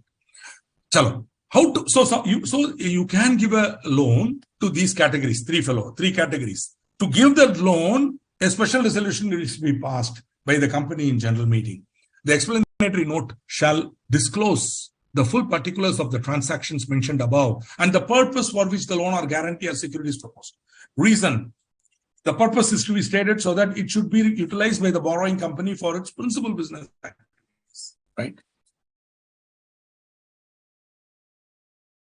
Now, we are talking about certain other exemptions also. Okay? Especially, this is 185.2. Okay? This is 185.1. Blanket prohibition is 1. So even that blanket prohibition, there is an exception. There are two exceptions. For blanket prohibition, meaning what? You cannot give a loan to a director. Director or lady is a partner. Cannot give. In that category, okay, in that first category itself, two exemptions are given. One, loan to managing or whole-time director. So you can give a loan to a managing or whole-time director as part of the conditions of service extended by the company to all its employees or pursuant to any scheme approved by way of special resolution. So, for example, if all employees are entitled to staff loan of 6 months or whatever the terms of the scheme are, then you can have a specific scheme only for directors also, which is what all our company secretaries used to give us a solution. In that black days of, interim black days, 9 months or so, that entire section, total prohibition, what to do. Then company secretaries used to come out with this great idea. Sir, we can have a scheme only for directors. And they were also, in fact, during that period, I was very popular speaker across Tamil Nadu and Andhra on company law. Because company secretary will come and confuse and go. Then I will come and clarify and go. So they used to say, better call our man here and ask him to tell. Okay, and I used to be very popular there. And in fact, these slides were prepared at that time and then amended 3 times. When the act was amended, I amended. So this is the final which I did. So it was like that. I mean, don't mistake me. I'm a teacher. I've been teaching them for 1992. I have been teaching company law to company secretaries. Okay. I think they have learned it. I don't know. But by the time they learned the old law properly, the new law came and confused. So think about it. Before 1980, the Institute of Company Secretaries formed in 1980. The Companies Act was 1956. In this period, who was advising companies on company law? Company secretary is yet to come, that from the Yagna Kunda, fully armed, like with Kavasam and Kundalam, this company secretary rose from the Yagna and he said, I am the company secretary. From now on, any doubt on company law, I will clarify like that. But before that Yagna, before this company secretary emerged, who was there? Okay. So only chartered accountant. We were only advising. We were the authorities. Okay. Don't let go of your knowledge of company law and say, I am not aware of company law like that. Never say that. Even if it's not in the syllabus, at least these sections try to be thorough. Powers of board, meetings and powers, try to be thorough. Okay. Related party. Anyway, you'll need to read 188 because as part of your audit, these sections will become very relevant. If you're an audit or why only in audit? Suppose you are in the other side as the CFO or financial controller or in charge of balance sheet preparation, you should know these sections. So my humble suggestion, don't be totally ignorant of it. It means don't be, just because it is removed from the syllabus, don't think you can escape from the knowledge. Just because it may be removed from the syllabus, don't think you can be without the knowledge. The knowledge will still be needed and tested because you will be the first point of contact for your MD or your client whenever there's an issue. You will be the first point, especially 181A, 181C, because these are all financial issues. First step, they'll come to you. And then and only then they'll go to, or then you might direct them if you so desire. Sometimes I do that. When there is a specific issue, form related or procedure related, which I'm not thorough with, and I'm not thorough with it, and I don't want to be thorough with it, I will say, sir, this part alone, you go to my friend, Mr. Company Secretary, he will clarify. He will do it for you. Don't do it. Like that. So it is like that. So I'm like a cardiologist or a nephrologist. I will see everything and say, hey, after that, diabetologist has to take over. I can't keep on monitoring you. You have a GP who go directly to. I will only say, what is your problem? I'll give you a general idea and I'll give you a treatment methodology. You go there, then you do it. You let him take care. I will give him my recommendation, let him do it. So, interest charged on such loan is charged at a rate not less than the rate of prevailing yield of 1 year, 3 years, 5 years, or 10 years. So finance companies can give a loan to their directors as part of their normal business. See, after all, what is the job of a finance company? To give loans. So in that process, they can give a loan to the director also, provided the interest charged on such loan is charged at a rate not less than the rate of the prevailing yield of 1 year, 3 year, 5 year, or 10 year government security, closest to the tenor of the loan. Suppose you are giving him a loan for 5 years. Then you should see what is the prevailing interest rate of 5-year government bond. Believe me, that's the risk-free rate. In your finance paper, when you're doing valuation or you're doing CAPM, capital asset pricing model, you'll be doing the risk-free rate now. that risk-free rate. This is that risk-free rate. Okay. At that rate, at least you should give him, they're saying. And that too, the rate should be near to the tenor. So if you can't give, see, obviously 5-year rate would be different from 3-year rate or 10-year rates. So you should, it will be higher. As it becomes more, it will be higher. So the yield should, and that is the yield, not the rate. That is the yield. YTM, they call yield to maturity. You will learn about it when you come to bond valuation. At that time, you'll find out what it is. It's nothing but discounted IRR. Inherent IRR of the bond. So that yield rate will be constantly changing. So that yield, and that will be dependent on the interest rate. So you should ensure that your rate does not fall below the rate. You should charge the director an interest at a rate which is not less than the prevailing yield for the respective tenor, 1 year, 3 year, 5 year, or 10 year, maximum 10 year. Okay. Hope this finance company part is clear, because before I move on. So finance companies can give a loan to a director. Rate of interest needs to be at par with government bond rate of the appropriate tenor.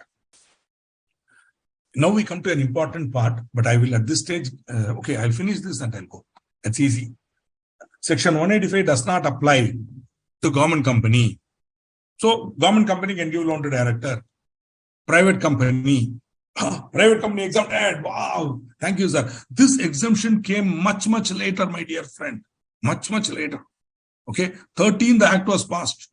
They killed us. They put the knife in our heart. Then begging finally came to the notification in 2017. After all, they could have gone to the, I think the internet connection is unstable. So it's okay. So they did nothing. They didn't go and inform the MCA. Sir, it's causing hardship. Change it. They were saying, please do something, please do something. It needed a lot of push from CII, ASSOCHAM and all to change. Finally, they exempted private companies. See, after all, a private company, see, my own money, boss, we are putting money and we are using. Why can't I give loan to myself? Okay. So that being the case, they said we will give an exemption to private company in whose capital no other body corporate has invested. So only individuals should be shareholder. Why this condition is there?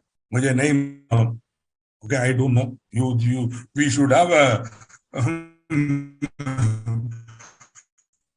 MCA gentleman at that time, because even the gentleman thing that they might have had some fear. I don't know what it was. Why can't a company be investing in the private company? What is wrong? So they say no, body corporate. So private company in whose share capital no other body corporate is invested, exempted. If the borrowings of such company from banks or financial institutions or any body corporate is less than twice of its paid up share capital or 50 crore rupees, whichever is lower. So borrowings from banks or financial institutions or any body corporate, that is intercorporate loan also, should be less than twice of its paid up share capital or 50 crores, whichever is lower. So you should calculate 2 times paid up share capital or 50 crores, whichever is lower. Okay. And which is good now. Then calculate 2 times. So the borrowing should, it is not good. So that borrowing should be less than 2 times. So if your paid up share capital is, say, for example, 100 crores, then 50 crores. So the borrowing should be less than 100 crore. That is 2 times of 50 crore. The paid up share capital is 100 crore. So you have to compare 100 crore, 50 paid up share capital or 50 crore, whichever is lower. So 50 crore is lower. So twice that, 2 times 50 crore is 100 crore. So the borrowing from banks, financial institutions, or body corporate should be less than 2 times the this number. This is another deadly provision. Maybe I will check up and I'll get back to you. I'll check up and I'll get back to you. I'm sorry. I will check up and I'll get back to you. Okay. Because I'm not aware. I'll check up and I'll get back to you. Okay. Maybe I will see what those exemptions are, then I'll get back to you. Maybe if not today, in the next class. So whatever my problem now, I'm in the middle of a class where I'm unable to go and refer. I don't keep the institute material with me. Whereas most of you are keeping the institute material as a reference document. which I have now. I've already referred to it and prepared these slides. Don't worry. This topic will be definitely carried that time. I will correct it and I will tell you. Okay. Give me that much freedom. Okay. So I'll check up. Even if possible, I'll check up now. But if not, I will check up later. During the break, I'll try to check it up. Otherwise, we will see. Chalo. Now, concentrate on this exemption. Private company exempted. Also, see, there's one more and see, all these conditions should be simultaneously satisfied. Such company has no default in repayment of borrowings subsisting at the time of making transactions. So the company should not have any default. So the above exemption is applicable to a private company if it has not committed a default in filing its financial statements under 137 or annual return. So also it should be regular in filing its annual return and financial statements. So if all these conditions are satisfied, private company is exempted. Default by lending company, punish 5 lakhs up to 25 lakhs. Punishment for the officer in default, imprisonment for a term which may extend to 6 months, or fine which shall not be less than 5 lakhs, but which may extend to 25 lakhs. For the recipient, that is the director who's receiving it now, or the firm or whatever, in contravention, that person also will be imprisoned for 6 months, and or fine, which shall not be less than 5 lakhs, which may extend to 25 lakhs. Just note this word or. There's something that we need to talk about it. Maybe when I come to 186, I will explain. There again, you will find the word. Generally, private and public issues, and hence only its directors or promoters can become shareholders. Since companies and if one company in another company, it may lead to violation of rules of public issues. Company being private. Okay, if you are happy with that explanation, I am happy. For me, what is that, Sriram? You please send this to the MCA, they'll feel happy. See, there's an inherent thing. See, boss, private company cannot go public. But why a company cannot invest in this company? I am still not convinced, Baba. Okay. If one company invests in another company, it may lead to violation of rule of public issue. Then SEBI guideline is there for that. And that too, the investor only has to worry. Why this company should be penalized for that? See, if that fellow is violating his listing obligations, that's a punishment under SEBI for him. Why this fellow should not be given an exemption for that public issue of shares of private company being prohibited? And how can that be a violation of the rule of public issue of shares of private? I'm seriously not able to understand. See, the prohibition is on another company investing in this private company, not this private company investing in a public company, which is listed. So your assumption is your assumption. I am not convinced. If you read, if you apply your mind, you will understand my logic. Okay. See, the other company is investing in private company. This fellow is not investing there. Okay. So if that fellow should not invest in the private company per listing agreement or per SEBI guideline, that is his violation. Why should this fellow not have a lender give a loan to his director? If so, then they could have very specifically said, "Nah, a listed company should not invest. Any other company, what is that? Is my money in one company, I'm pushing it to another. What is that? Investing in another, what is that?" Anyway, I totally appreciate you for supporting the Ministry of Corporate Affairs and giving logic to their illogicalities. Welcome. Enjoy the process. Okay. I will not be party to it. That is all. Whatever it is, the fact is that if another company has invested, then this private company cannot enjoy the exemption. The fact cannot be denied. The logic you can justify it. If by justifying it you get some sense of satisfaction, please enjoy. Okay, no problem. Ours not to question why, ours but to do and die according to them. You cannot question what the MCA is doing. If they say do it, we have to do it. That's all. Chalo. The time now is something like 7:40. So we've already seen the exemptions, etc. We have to move to intercorporate loans and advances. We'll go there. Just let's have a break. After that, we will go there and do that. Okay. So a small break for 10 minutes.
Welcome back from your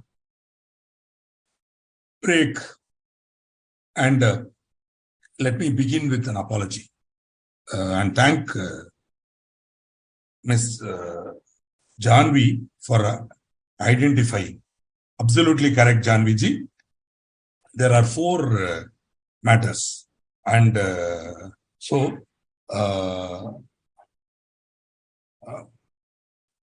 actually, I have a feeling that there was another slide after this. I think there was another slide after this. Non-applicability. I don't know what happened. Let me see if such a slide is there. Maybe it got deleted. It must have got deleted. Of course, that's a bullshit reason. Even I wouldn't accept it if it was told to me. So the best way to proceed is to apologize and to tell you what the 2 exemptions are, which will be included later. So there are 4 exemptions, as Janvi ji rightly points out. First exemption is government company. Second is private company. Third is where a loan is given by a company to its wholly owned subsidiary.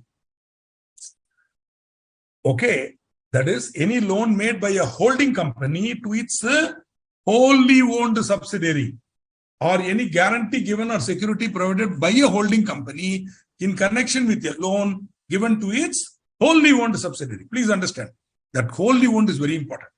I wish I had told. I'm so sorry. Actually, there was a slide here, believe me, and it was not there. So this is one thing. Similarly, any guarantee given or security provided by a holding company in respect of loan made by any bank or financial institution to its subsidiary company. Okay, provided that the loans made under clauses C and D are utilized by the subsidiary for its principal business activity. Okay, so sorry about the not telling this. Feel bad. So I made a visit to Japan recently. I was in Japan last month for about 10 days on a holiday. And so if it had been Japan, I should commit harakiri now. That's it. In Japan, there's no excuses. You make a mistake, that's all. So I apologize to all of you and personally seek your indulgence. Once again, A, B, section 185 does not apply to. Now, we have 3 has 4 exceptions. So that the remaining 2, these two are there. Plus, you also have holding loan given by a holding company to its wholly owned subsidiary. Okay, or a guarantee given by a holding company or private security provided by a holding company in connection with a loan given to its wholly owned subsidiary. So C is wholly owned. D is where a guarantee is given by a holding company in respect of a loan given to its subsidiary, not only one subsidiary, to its subsidiary by a banking company or a financial institution, bank or financial institution. In both cases, the subsidiary should use it for its principal business activities. Okay. So thank you for that, Ms. Janvi, and so correcting me. And thank you very much.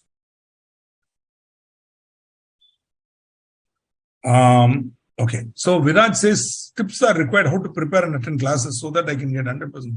What is teaching in virtual? Sir, leave it. That virtual coaching class and all will come another 5 to 10 years. By then, I may be real Buddha. Okay, by then, I'll be 60 plus. So maybe 60 plus, what is that? I will come and take. Virtual coaching classes where 3D reality, Baba. See, what will happen? You will be sitting in your house, your image will be captured and 3D effect will be projected in the hall.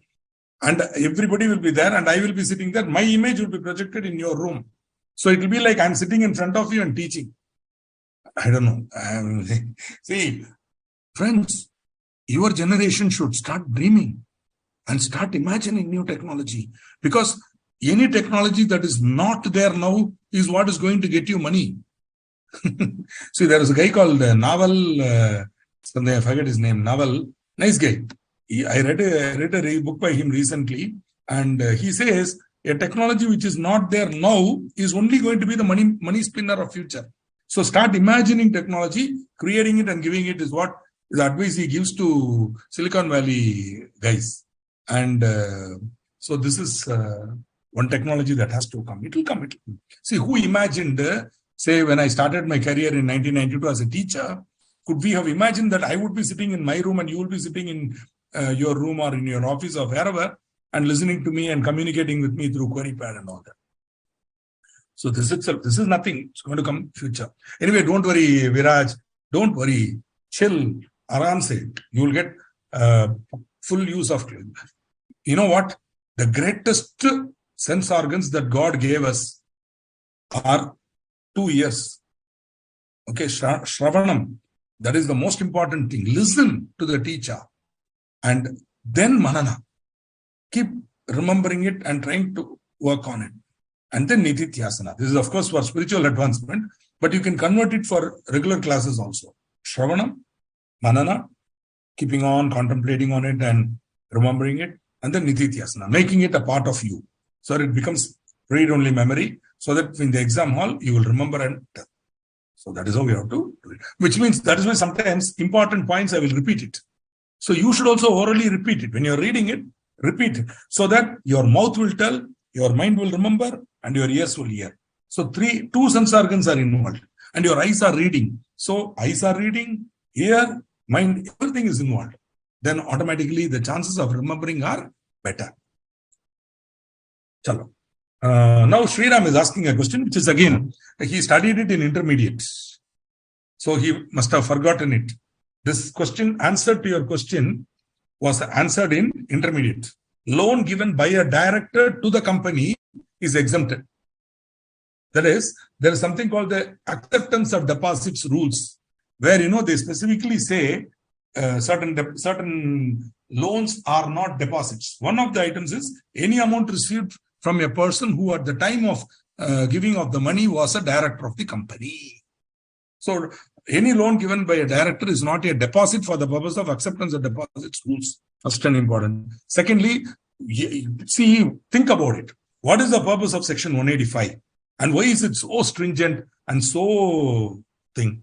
It is meant to ensure that the company's funds are not siphoned out by giving loans to directors. Idea is to protect the shareholders' money. So it is an investor protection. So what we are trying to control is money going from here out. But if that man is going to come and give his personal money to the company, welcome, Baba. Why should I bother? Why should I put a condition? Why should I say no, yes and all? Only thing is I'm exempting it from deposits itself. So that for seeing whether you are a company accepting deposit, this amount need not be considered. So that is the answer I can give you about loan from your director. Loan from your director, welcome. Okay, enjoy.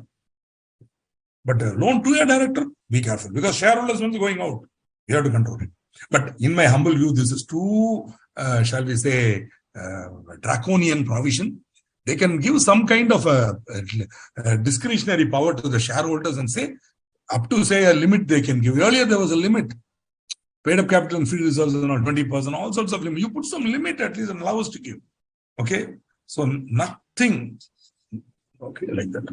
I would love that Janviji also should confirm that, those 2 additional points have been covered orally by me, but will also be added in this thing. I will add that also. Okay. Of course, in addition to that, this exemption is given by notification. These 2 exemptions, non-applicability, are given in the notification. Whereas, as rightly pointed out by Janvi, we have 2 more which are there, in addition to these, which are applicable to, which are there in 183. Beautifully said. I keep on asking Janvi ji to confirm so that I will know that, she is happy. Okay. Sometimes people ask me, Mr. Srikanth, are you happy? I'm saying I'm not unhappy. That's another state. There are happy, unhappy, not unhappy. It's a mid state. Being happy is also very dangerous. Okay. Then you'll want that happiness more and more, and you'll do anything for that happiness. Be not unhappy. That is a safe way to be. Chalo. Intercorporate loans and today I think I'm being a little too philosophical, right? But I think somewhere chartered accountants, as we become older and older, we become more philosophical. You'll find 60% of our profession, you'll find our members are very, very philosophical and spiritual. Whichever religion they are, they'll be very deeply involved in that religion. Whether they are Muslims or Christians or Hindus or Parsis or Sikhs or whoever they are, they would be very deeply involved in their own religion and spiritually connected with their religion. So this is something peculiar about us. We are, and to my knowledge, you'll find very few atheistic chartered accountants. Very few. I'm not saying they are not there. Rarely you'll find an atheist. We'll believe in God. We'll believe in Dharma. We'll believe in the Bible and its teachings and Quran and its teachings and righteousness and being on the right. It's part of our ethical culture. You know, madam, you are absolutely correct. Thanks to you, you have saved me. Okay, you have, otherwise, see, this class, I have covered it at least, so that anybody listening to this lecture would know that that is also there. But I will also include it in the slide, right? Good show. Thank you, Ji. You know, I have taught now so many sessions. I'm sure a lot of you people, hundreds of thousands or hundreds of people would have listened to me, seen my video and all.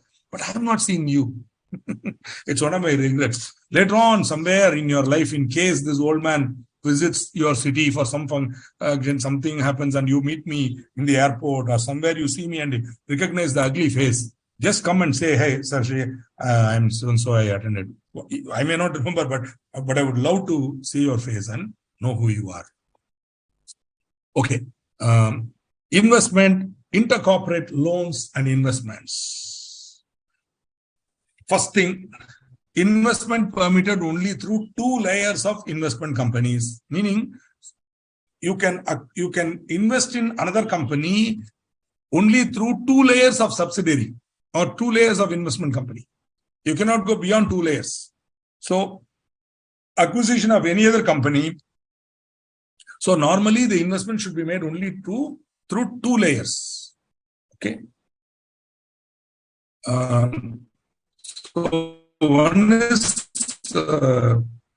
you can invest through first level subsidiary or one investment company. That is, you make an investment, that company can go. Only 2 layers are allowed. Beyond 2 layers, you cannot go. The gap between you and the ultimate investee company should not be more than 2 layers. What are you saying? Okay.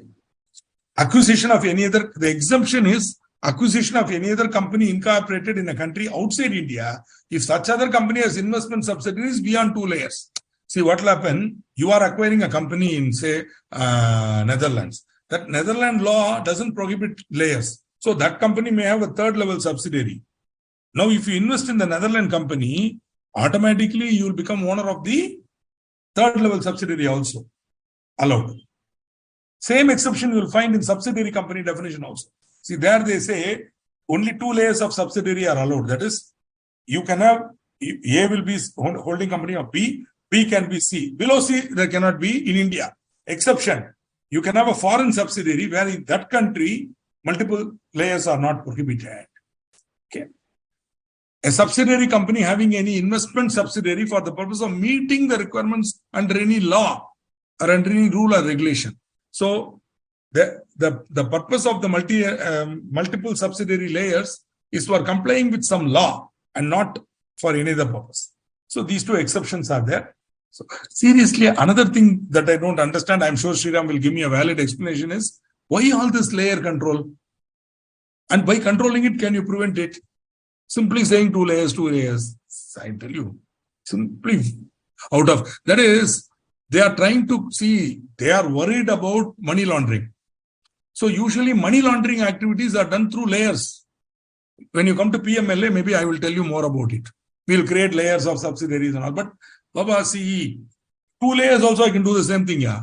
But their point is, suppose there are only 2 layers, their job will become easier to unravel. When they are doing an investigation under Prevention of Money Laundering Act, it will become easier for them to unravel the layer. So they are saying no more than 2 layers. But suppose a guy wants to really do some nonsense, he will have multiple layer and he will run away. Then when you will definitely is violating. But who will be there to catch? They will run away and go. The criminals who do money laundering and the politicians for whom they do it, They will disappear. After the activity is over, only some dummies will be there, you can arrest them. They'll be more than willing to come to jail and be punished. They are the chamchas, they are the guys. Already they got benefit from the company, from the politician or from the dada, and they will be, their family is taking care of. Just go to jail. The jail fodder is waiting to go. That fellow only will become director of those companies. Seriously, I'm telling you. Anyway. So again, you are finding transactions. The following 4 transactions are, shall we say, covered by this. The following 4 transactions are covered by this section 186. What are they? 4 transactions. One is, we already seen, advancing a loan directly to any other body corporate or any other person.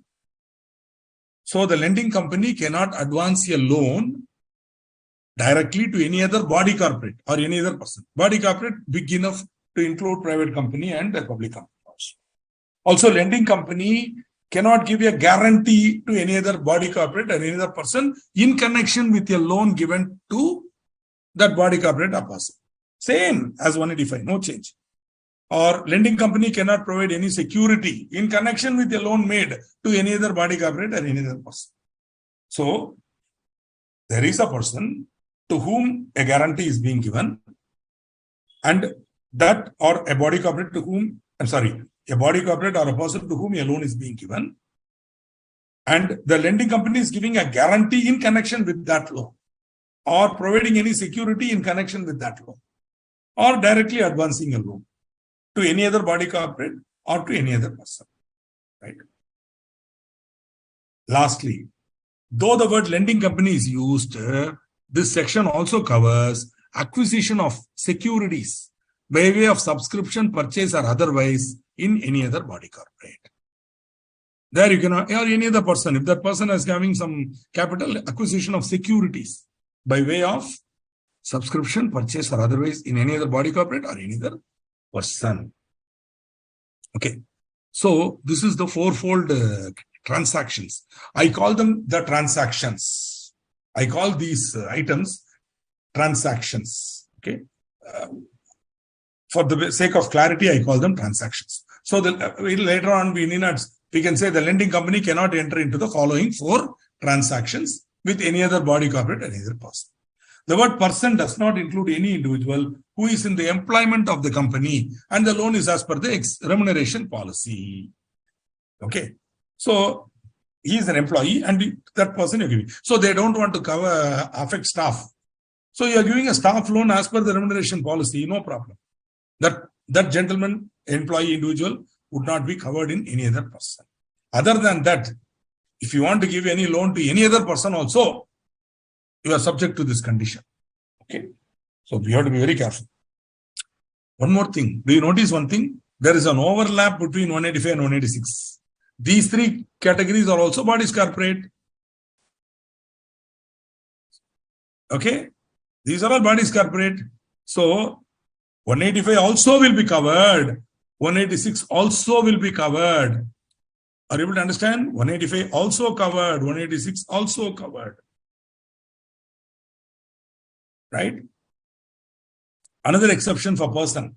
Person does not include MD and WTD, who are anyway covered under 185. Why? Because you cannot give a loan to directors, Baba. So MD and WTD not covered, who are already covered under 185. Remember, you cannot give a loan under 185, okay, to directors, relatives and all. They are already covered under 185, not here. So not bothered. Okay. But if you are giving a loan to a person, to a partner of a director or relative or firm, then to that extent, 185 also has to be considered, 186 also has to be considered. Okay, is the point. See, here they are trying to cover. I seriously don't know what they are trying to cover. Because, friends, I'll tell you, most of you have not read 372A. The old section 372A. The equivalent of your 185 was 370, and this was 372A. There was a 372 that got scrapped and 372A came. So if you read original 372A, you will understand why this is such a crazy section. Because there they didn't talk about any other person and all. They simply talked about loan being given or guarantee being given or providing any security in connection with the loan or guarantee in connection with the loan made by any other person to or to any other person by a body corporate. Or acquisition of securities in any other body corporate. That's all. So they're all covered in that. But here they are trying to cover something, and then they are giving a limit also. Okay. So the board may enter into the above transaction up to the limits given below. Right. So up to this limit, board can give. Beyond this limit, these transactions can be entered into only with the approval of the shareholders by special resolution. So up to this limit, what is this limit? 60% of paid up capital plus free reserves plus security premium, or 100% of free reserves plus securities premium, whichever is more. So here they include security premium also. Paid up capital plus free reserves plus security premium. Okay. Free reserves. Here I'm giving you the definition given in the Act. Those reserves which are as per the latest audited balance sheet, free for distribution as dividend. So if it is available for dividend, it is free. Otherwise, not free. Any amount representing unrealized gains, notional gains on revaluation of assets, whether shown as a reserve or otherwise, not to be included. Any change in the carrying amount of an asset means any change in the value you are showing in the balance sheet. Carrying amount means the value or amount shown in the balance sheet for an asset or of a liability recognized in equity, including surplus on P&L account on measurement of the asset or liability at fair value. As you are well aware, and I'm sure your authorities on it, under the Ind AS or IFRS, many of the assets need to be represented or at fair value. So you will ignore historical cost, but still the historical cost is what you have in the book. So the difference will have to be shown as a surplus or negative, or loss. That will be shown in the balance sheet, right? That if it is a profit, it is included. Then in the profit and loss account and surplus, it will be removed. It cannot be included in free reserve, right? Okay, here is a general question. I'm sure some of you are authority on this topic, so on accounting and all that. So I'm very, very poor in accounting. I'm not at your level and all. If you tell me India is and all, my hands will start shivering. Okay, so coming to the point. Can we allot bonus shares out of revaluation reserve? Can we allot bonus shares out of revaluation reserve? Yeah, I'll just keep it floating and move on. So just a numerical example to help you understand. So 60% of paid up capital, free reserves, securities premium, or 100% of free reserves and securities premium, whichever is more. So PC 100, FR plus SP 200. I think you understood the short terms, right? Total 300, 60% of PC plus FR plus SP or 100% of FR, whichever is more. So 180 or 200, 200. 60% of 300 is 180 or 200, whichever is more. So in another example, PC is 200, FR plus SP is 100, PC plus FR plus SP is 300. So 60% of that, okay, is 180. 100% of FR plus SP, whichever is more. So 180. Okay. 60% of PC plus FR is more than 100% of FR plus SP. So in this case, it's 200. In this case also it's 180, whichever is more. Right? So, okay, nobody is answering my question on bonus issue out of revaluation reserve. Maybe because you think it's not a question worthy of answer. No, you're giving. No, correct. No, Sriram gives an elaborate answer. Neither free reserve nor, because they specifically exempt bonus shares can be given only out of free reserves or out of capital redemption reserve or out of securities premium. So you can use free reserves or security premium account or capital redemption reserve. CRR, if it's there, you can use it. Other than that, you cannot use revaluation reserve. But there was a big controversy once upon a time. When the act was not so explicit, many CFOs used to take advantage and allot out of revaluations. It's purely wrong accounting. As an auditor, because the auditors were bound. As a practicing member, I am bound by the guidance note then given by the institute. So I used to qualify. But let's say you qualify, what is that? For me, there is no control. But now the act is amended. So the CFO and the board of directors are also bound by the act. So they have to obey. Okay. Now, the conditions subject to which the above transactions may be entered into are described below. So, board can enter into transactions up to this limit, right? But these conditions are to be satisfied. First, no loan, investment or guarantee or security shall be made or given or provided unless the transaction is authorized by a resolution passed at a meeting of the board with the consent of all the directors present at the meeting. You saw it earlier when a person was going to be appointed as MD or manager or WTD in the second appointment. There we said the second company has to pass a unanimous. Similarly, if a company wants to enter into these transactions, then that transaction should be authorized by a resolution passed at a meeting of the board with the consent of all the directors present at the meeting, right? And in case there is any loan subsisting with the public financial institution, the prior approval of the PFI should be taken. The prior approval of a public financial institution should be obtained. Okay. But prior approval of PFI is not required where the loan, investment or guarantee to be made together with loan, investment or guarantee already made does not exceed the limits prescribed above. So where the loan approval is, where the loan is within the limit, then PFI approval is not required. So if the board can give it, no need for prior approval of PFI, provided there is no default in repayment of loan. So if there is a default in repayment, then you have to get the prior approval of PFI. But if there is no default and the limit, and this is well within the limit, then you don't have to get the prior approval of PFI. Okay.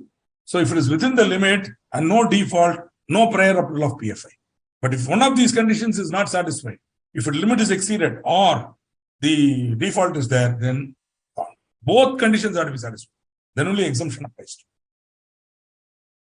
Okay, I want to enter into a transactions beyond. And remember always, the limit is total of all the transactions up to date and including the new transaction.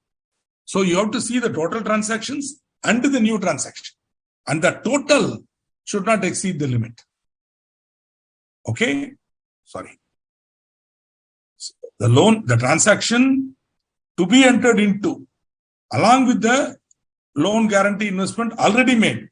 So I call that as value of transactions, VOT, value of transaction. You have to take the existing transactions and the proposed transaction, total. Together, that amount, if it exceeds 60 or 100 as the case may be, then you have to go for special resolution. If you want to exceed the above limit, you have to get a special resolution passed in a general meeting. In the following cases, the requirement of passing a special resolution shall not apply. Loan, guarantee or guarantee given or security provided by a company to its wholly owned subsidiary company or a joint venture company.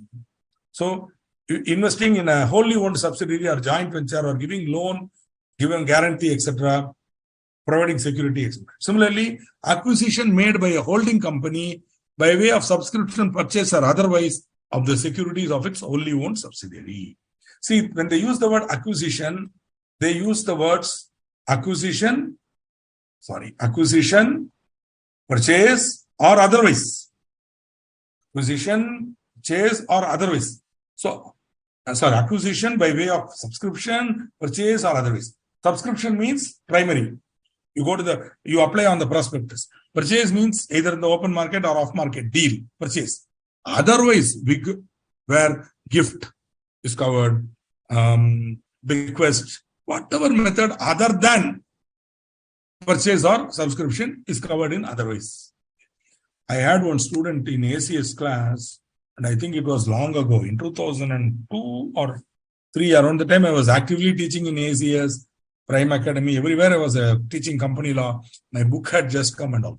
So at that time, one student in the class, I was teaching the then 372A. So I was saying otherwise, acquisition by way of subscription, purchase, or otherwise. So that student again and again is asking, sir, I'm not able to understand, sir, explain. What do you don't understand? Sir, what is otherwise, sir? Sir, what is otherwise? I said, otherwise means what? Yeah, see, I told him even set theory. I said, you are defining, there is a universal set. Within that universal set, you are defining a set. And anything which is not in that set is other than that. No, otherwise, everything else in the universe is otherwise. Which is why, no, that is why the word otherwise is very dangerous. The entire universe is covered in these two categories now. What is not here and what is otherwise. So you define a set and then you say otherwise. So subscription one set, purchase one set. Otherwise means the rest of this universe is otherwise. Everything is covered. Any method by which acquisition of securities happens is covered.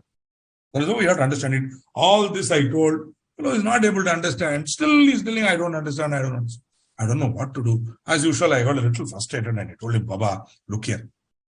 Otherwise means other than wise, yeah. Otherwise means other than wise, ma. You are wise, ma. I am otherwise, ma. Are you happy? The fellow is so happy. Sir, only I understood, sir. Like that. But even that example, did you notice? I am giving this explanation. You are wise. All of you are wise. I am otherwise. Together, the entire universe is covered. All the wise people like you and otherwise people like me. Okay. So that is the idea. So whenever you see the word otherwise, be very, very careful. Because it's a very, very all-comprehensive definition there. Any method will be covered in that. Whenever we see otherwise, be careful. In not only here, any law, just the word otherwise, be careful. You can't do justum generis business there. Everything is covered. In fact, otherwise is a clear statutory indication that the provision cannot be read justum generis.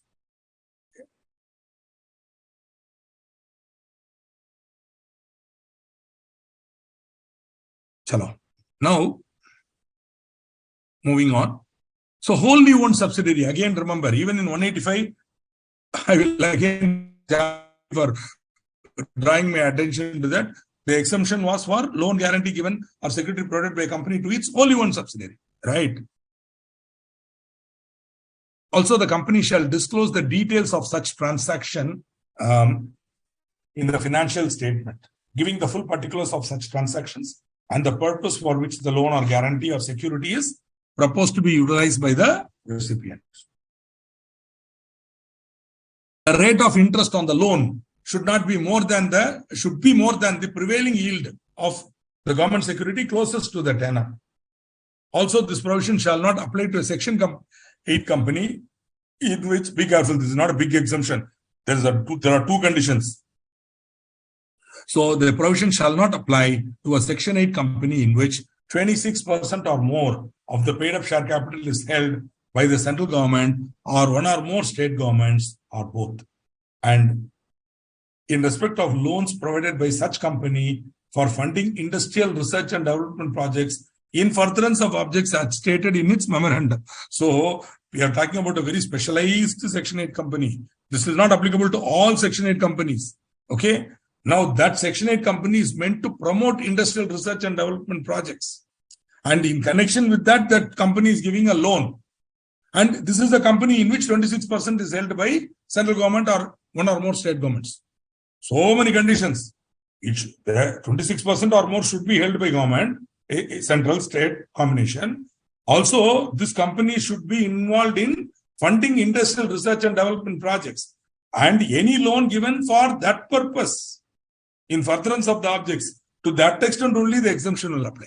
So this is a very specialized exemption. So please do not read this section and confuse that this section does not apply to all Section 8 companies. No, this will not apply to only one specific type of Section 8 company, where 26% or more of the paid-up share capital is held by central government or state governments. And the loan is one which is given by this company for funding industrial research and development in furtherance of its objects. Okay, so it will be a very, very specialized company. See, the idea is government may enter into partnership with corporates, by which the corporate will also invest, the government will also invest. The idea is to promote research, industrial research and development, okay, especially in artificial intelligence, Industry 5.0. So obviously the government is also interested in promoting. Industry is also interested because any research development happening, the benefit will come to them now. So there might be a partnership. In that case, that company may be giving loans to certain startups and all. That to that extent, it won't be there. Where a company fails to repay the deposits or interest thereon, it may make loan guarantee investments or security only after the default has been made good. Very, very, very important. You know, in the exam, they will give you a question where they will give you paid up capital, free reserves, blah, blah, blah. You will be doing all the calculations, 60%, blah, blah. Then you will say up to 60% or 100%, whichever is more, they can give, board can give and all. Somewhere in the corner, they say the company has defaulted in paying, repaying its deposits. That's all. Even if within the limit, you cannot make the loan unless the default has been made good. Please remember that. When you're reading the question, read it thoroughly. And once or twice, it is quite easy. Like, again, be careful for me, not for you, for me. Because I sometimes tend to read in a hurry and I will write the wrong answer. So what I will do, I will read it again, once, twice, thrice. Then and only then I will put pen to paper or pencil to paper. Okay. Chalo. So there is a procedural section under Rule 12. There is to be a register is to be maintained of all intercorporate loans and investments. Okay. May maintain a register in form MPP2, and therein they should write all loans given, guarantees, etc. under this section. The entries in the register shall be made chronologically within 7 days. See, the purpose of the register is because company is an artificial person. People are running it. Today A will be there, tomorrow B will be there. Even if new person comes, the register will tell him everything that happened. So that is why the register should be done chronologically within 7 days. The register shall be kept at the register of the office of the company and shall be preserved permanently. So if you studied intermediate, you remember the books of account and all can be destroyed 10 years, but this has to be kept permanently. So the entries in the register, either manual or electronic, shall be authenticated by the company secretary of the company or by any other person authorized by the board, and the register can be maintained either manually or in electronic mode. And the register shall be open for, there are many software for secretarial department, and they will maintain it. The register shall be open for inspection by members, and extracts from the register may be furnished to any member of the company on payment of fee. Okay. So copies can be given to members and also extracts. Okay. But you can charge for copies up to 10 rupees per page. So this is a purely procedural. Try to remember MDP2 form. Should you remember form numbers? Yes. If to the extent that form numbers are given in Institute Ka material, which I am also covering here, you need to remember. Definitely you need to remember. Okay.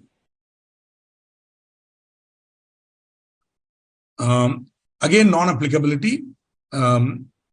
Section this 186 does not apply to a banking company, an insurance company, a housing finance company, a company engaged in the business of financing of companies or of providing infrastructural facilities. So section does not apply to banking. Obviously, if it applies to banking company, the fellow will go mad.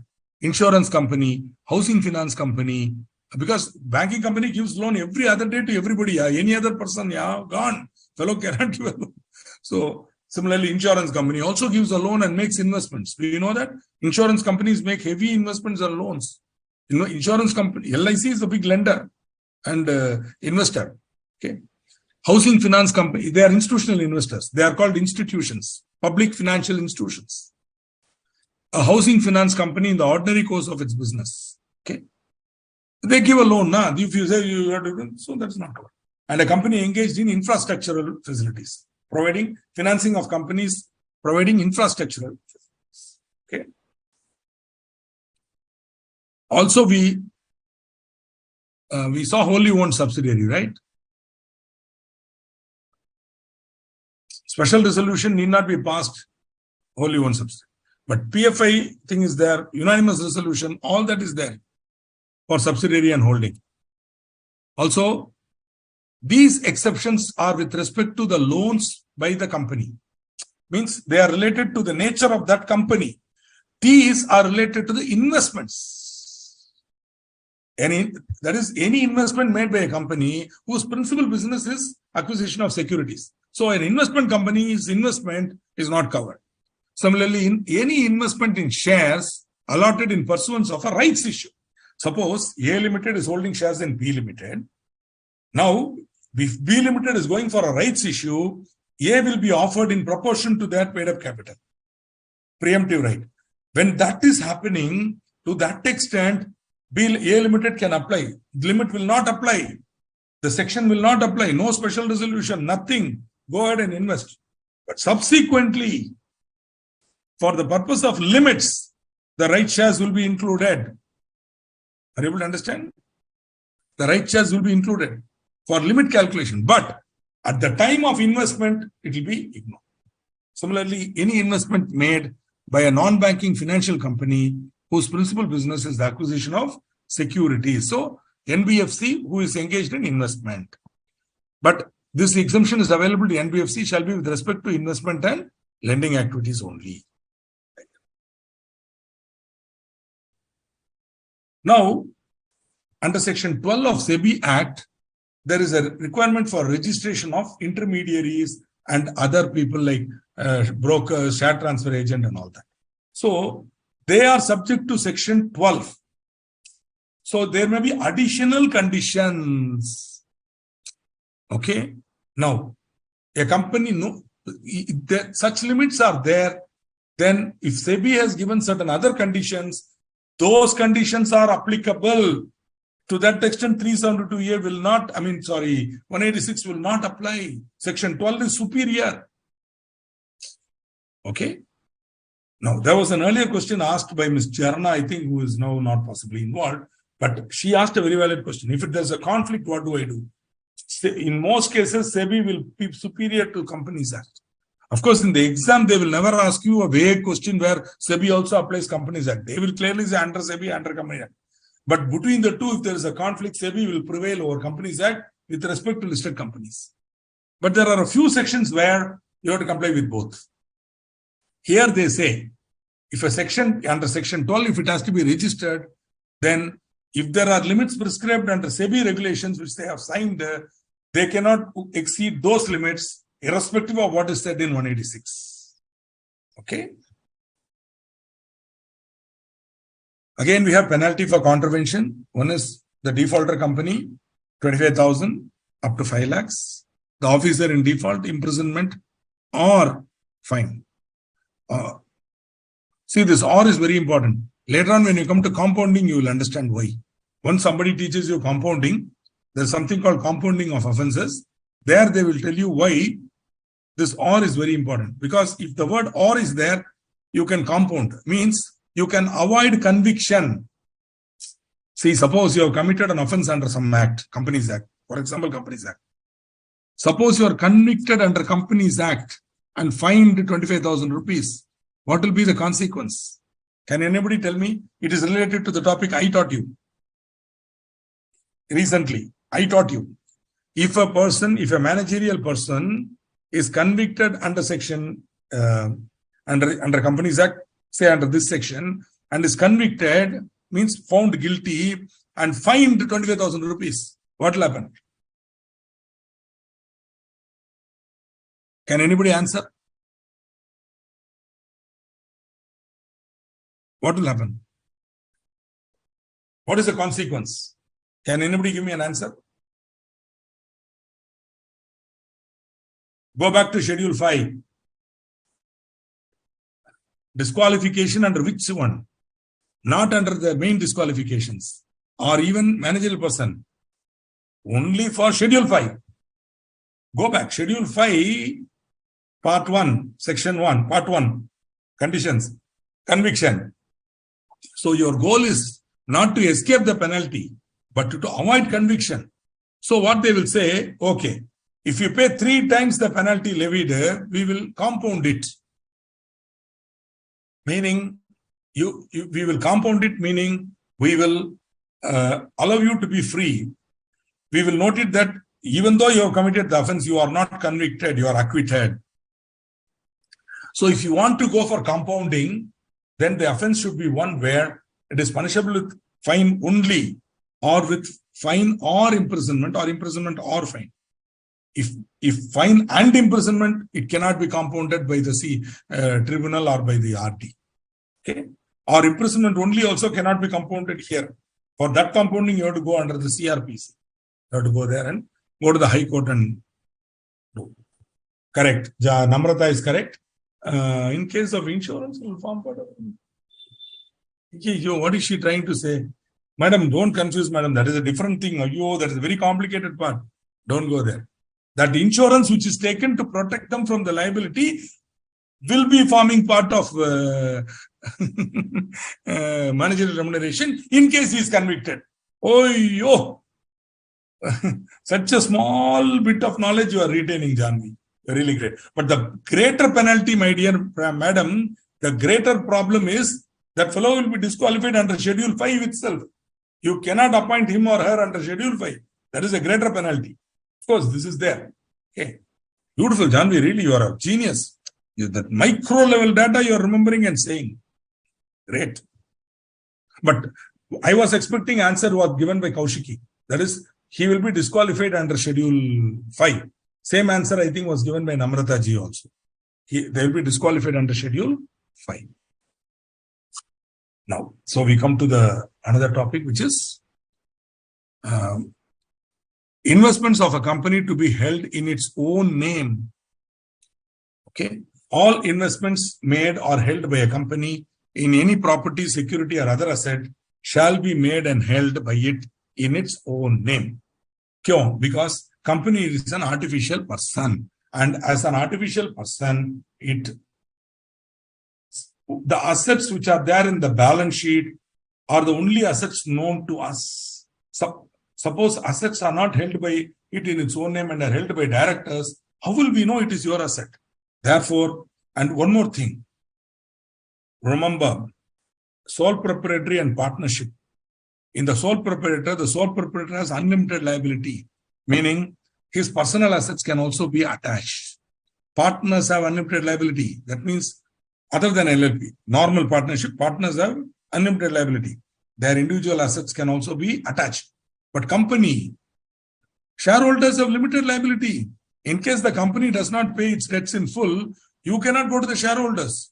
Baba, company's liability is not limited. It is unlimited.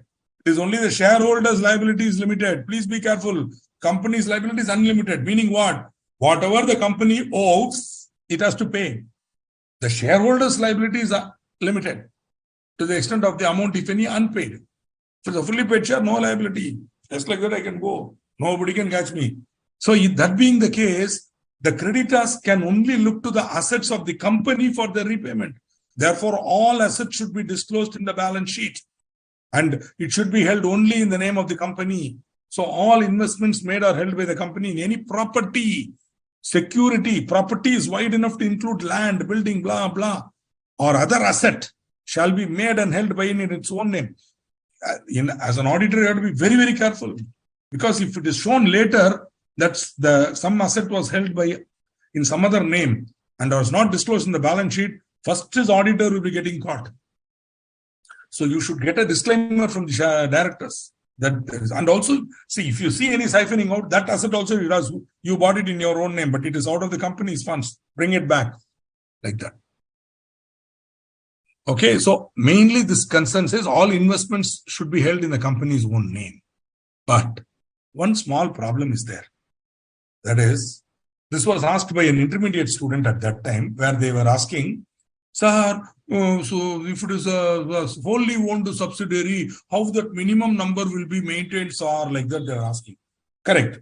Because in a wholly owned subsidiary, what happens?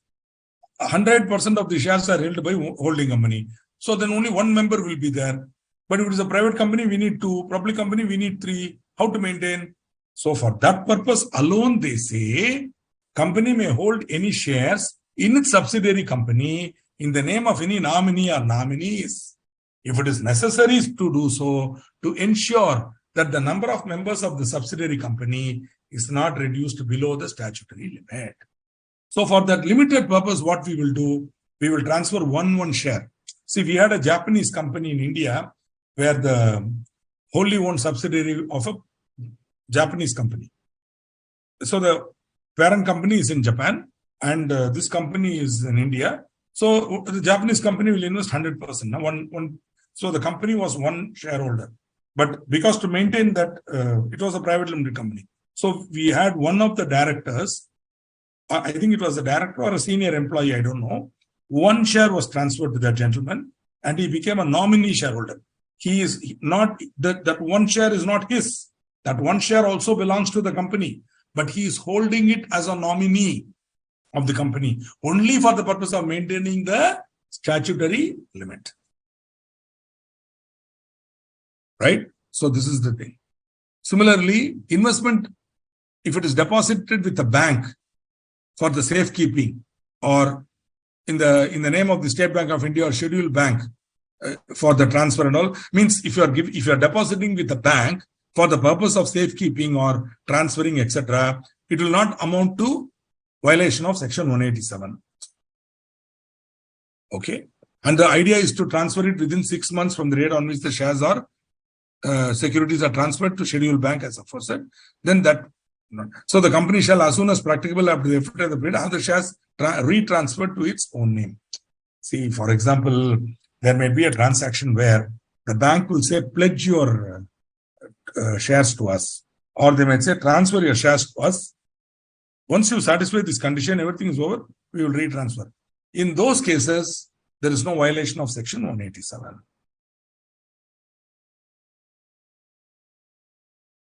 Okay. Where investments are not held by it in its own name, meaning in these exemption cases, otherwise you are violating section 187. In these exception cases, then it should be entered in a register. And that register should be open to inspection by any member. Right? Chalo. In case there is any contravention of 187, penalty of rupees 5 lakhs. Okay.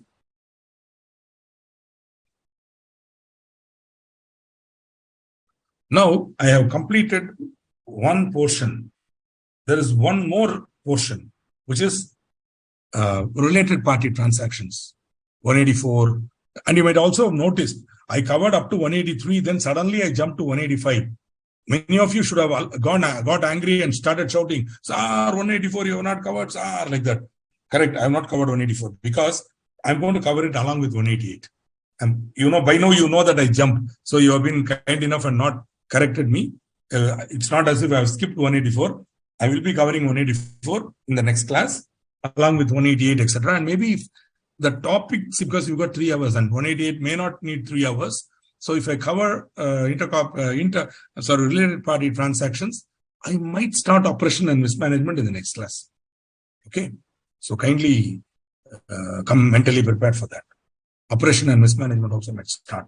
I may, if time permits, because the whole topic is getting over within, say, 1 hour, 1.5 hours. And I'll be discussing some problems. If still after that I have some half an hour or 1 hour, I will start operation and mismanagement in the next class. Okay.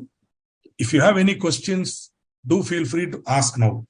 I am available and waiting for your questions. Kindly ask questions now.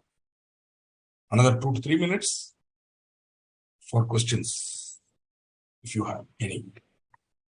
Because I find exactly when I'm closing the class and disconnecting, I will see a question in the query pad. So I'm giving opportunity for any questions to be raised now or later. Earlier, I used to give my WhatsApp number and all and raise. It was a very fun, nice experience. But sometimes students can also become very boring. They will ask all sorts of argumentative questions, boring questions. Simply, when I give an answer, that's the end of it. So I don't give my number now. If you have any queries, send it to the institute. They will share it with me and I will route it through them. Don't worry. Any query. Recently, I answered some queries like that. As an expert, they will ask me. I will give them my answer. As you know, I will give. You will get it. So no direct querying to me. I won't share, definitely. But getting my number is not very difficult. Today, none of us, the privacy is there. Okay. Compounding, I'm not going to explain, Namrata, because there will be another faculty who will explain in detail. Though I did explain to an extent, I think you are not listening. I said if you are convicted, it will be a problem. So if you go for compounding, you can avoid conviction. That is all I can explain now. Otherwise, I have to teach the entire compounding topic, which will take 25 minutes. So wait, with eager and bated breath, suspense, wait. That one another faculty will come who will teach you compounding fully. And there you will learn. Don't mistake me. Inter, I have not shared. Somebody found the number. I didn't share. That was in those days, long ago, I shared. After that, I suffered like anything. Students will ask all sorts of questions. And I used to go mad. I mean, I still welcome questions from students. But what you people need to appreciate is, I am a chartered accountant in practice. So I'm earning my BUA through my work. So I may not be able to answer instantaneously. So minimum, you need to give me 48 hours minimum, okay, to answer your question. And then if you know my number, you do send queries. I love to receive queries from students, but again, don't be argumentative. And one more humble request. I'm 57 years old. I don't know what your age is. You check out your birth certificate. So remember that you're addressing a senior chartered accountant when you're sending a message. That certain cultural, necessities, learn now itself, etiquette and all. When you're talking to a senior member, there's a way of addressing him. There's a way of asking the question. Please use those basic courtesies, not only to me, to all your seniors. So if you're not polite to me, you will not be polite to anybody on WhatsApp. So please use words like sir, use words like thank you, sir, please, sir. Nothing wrong.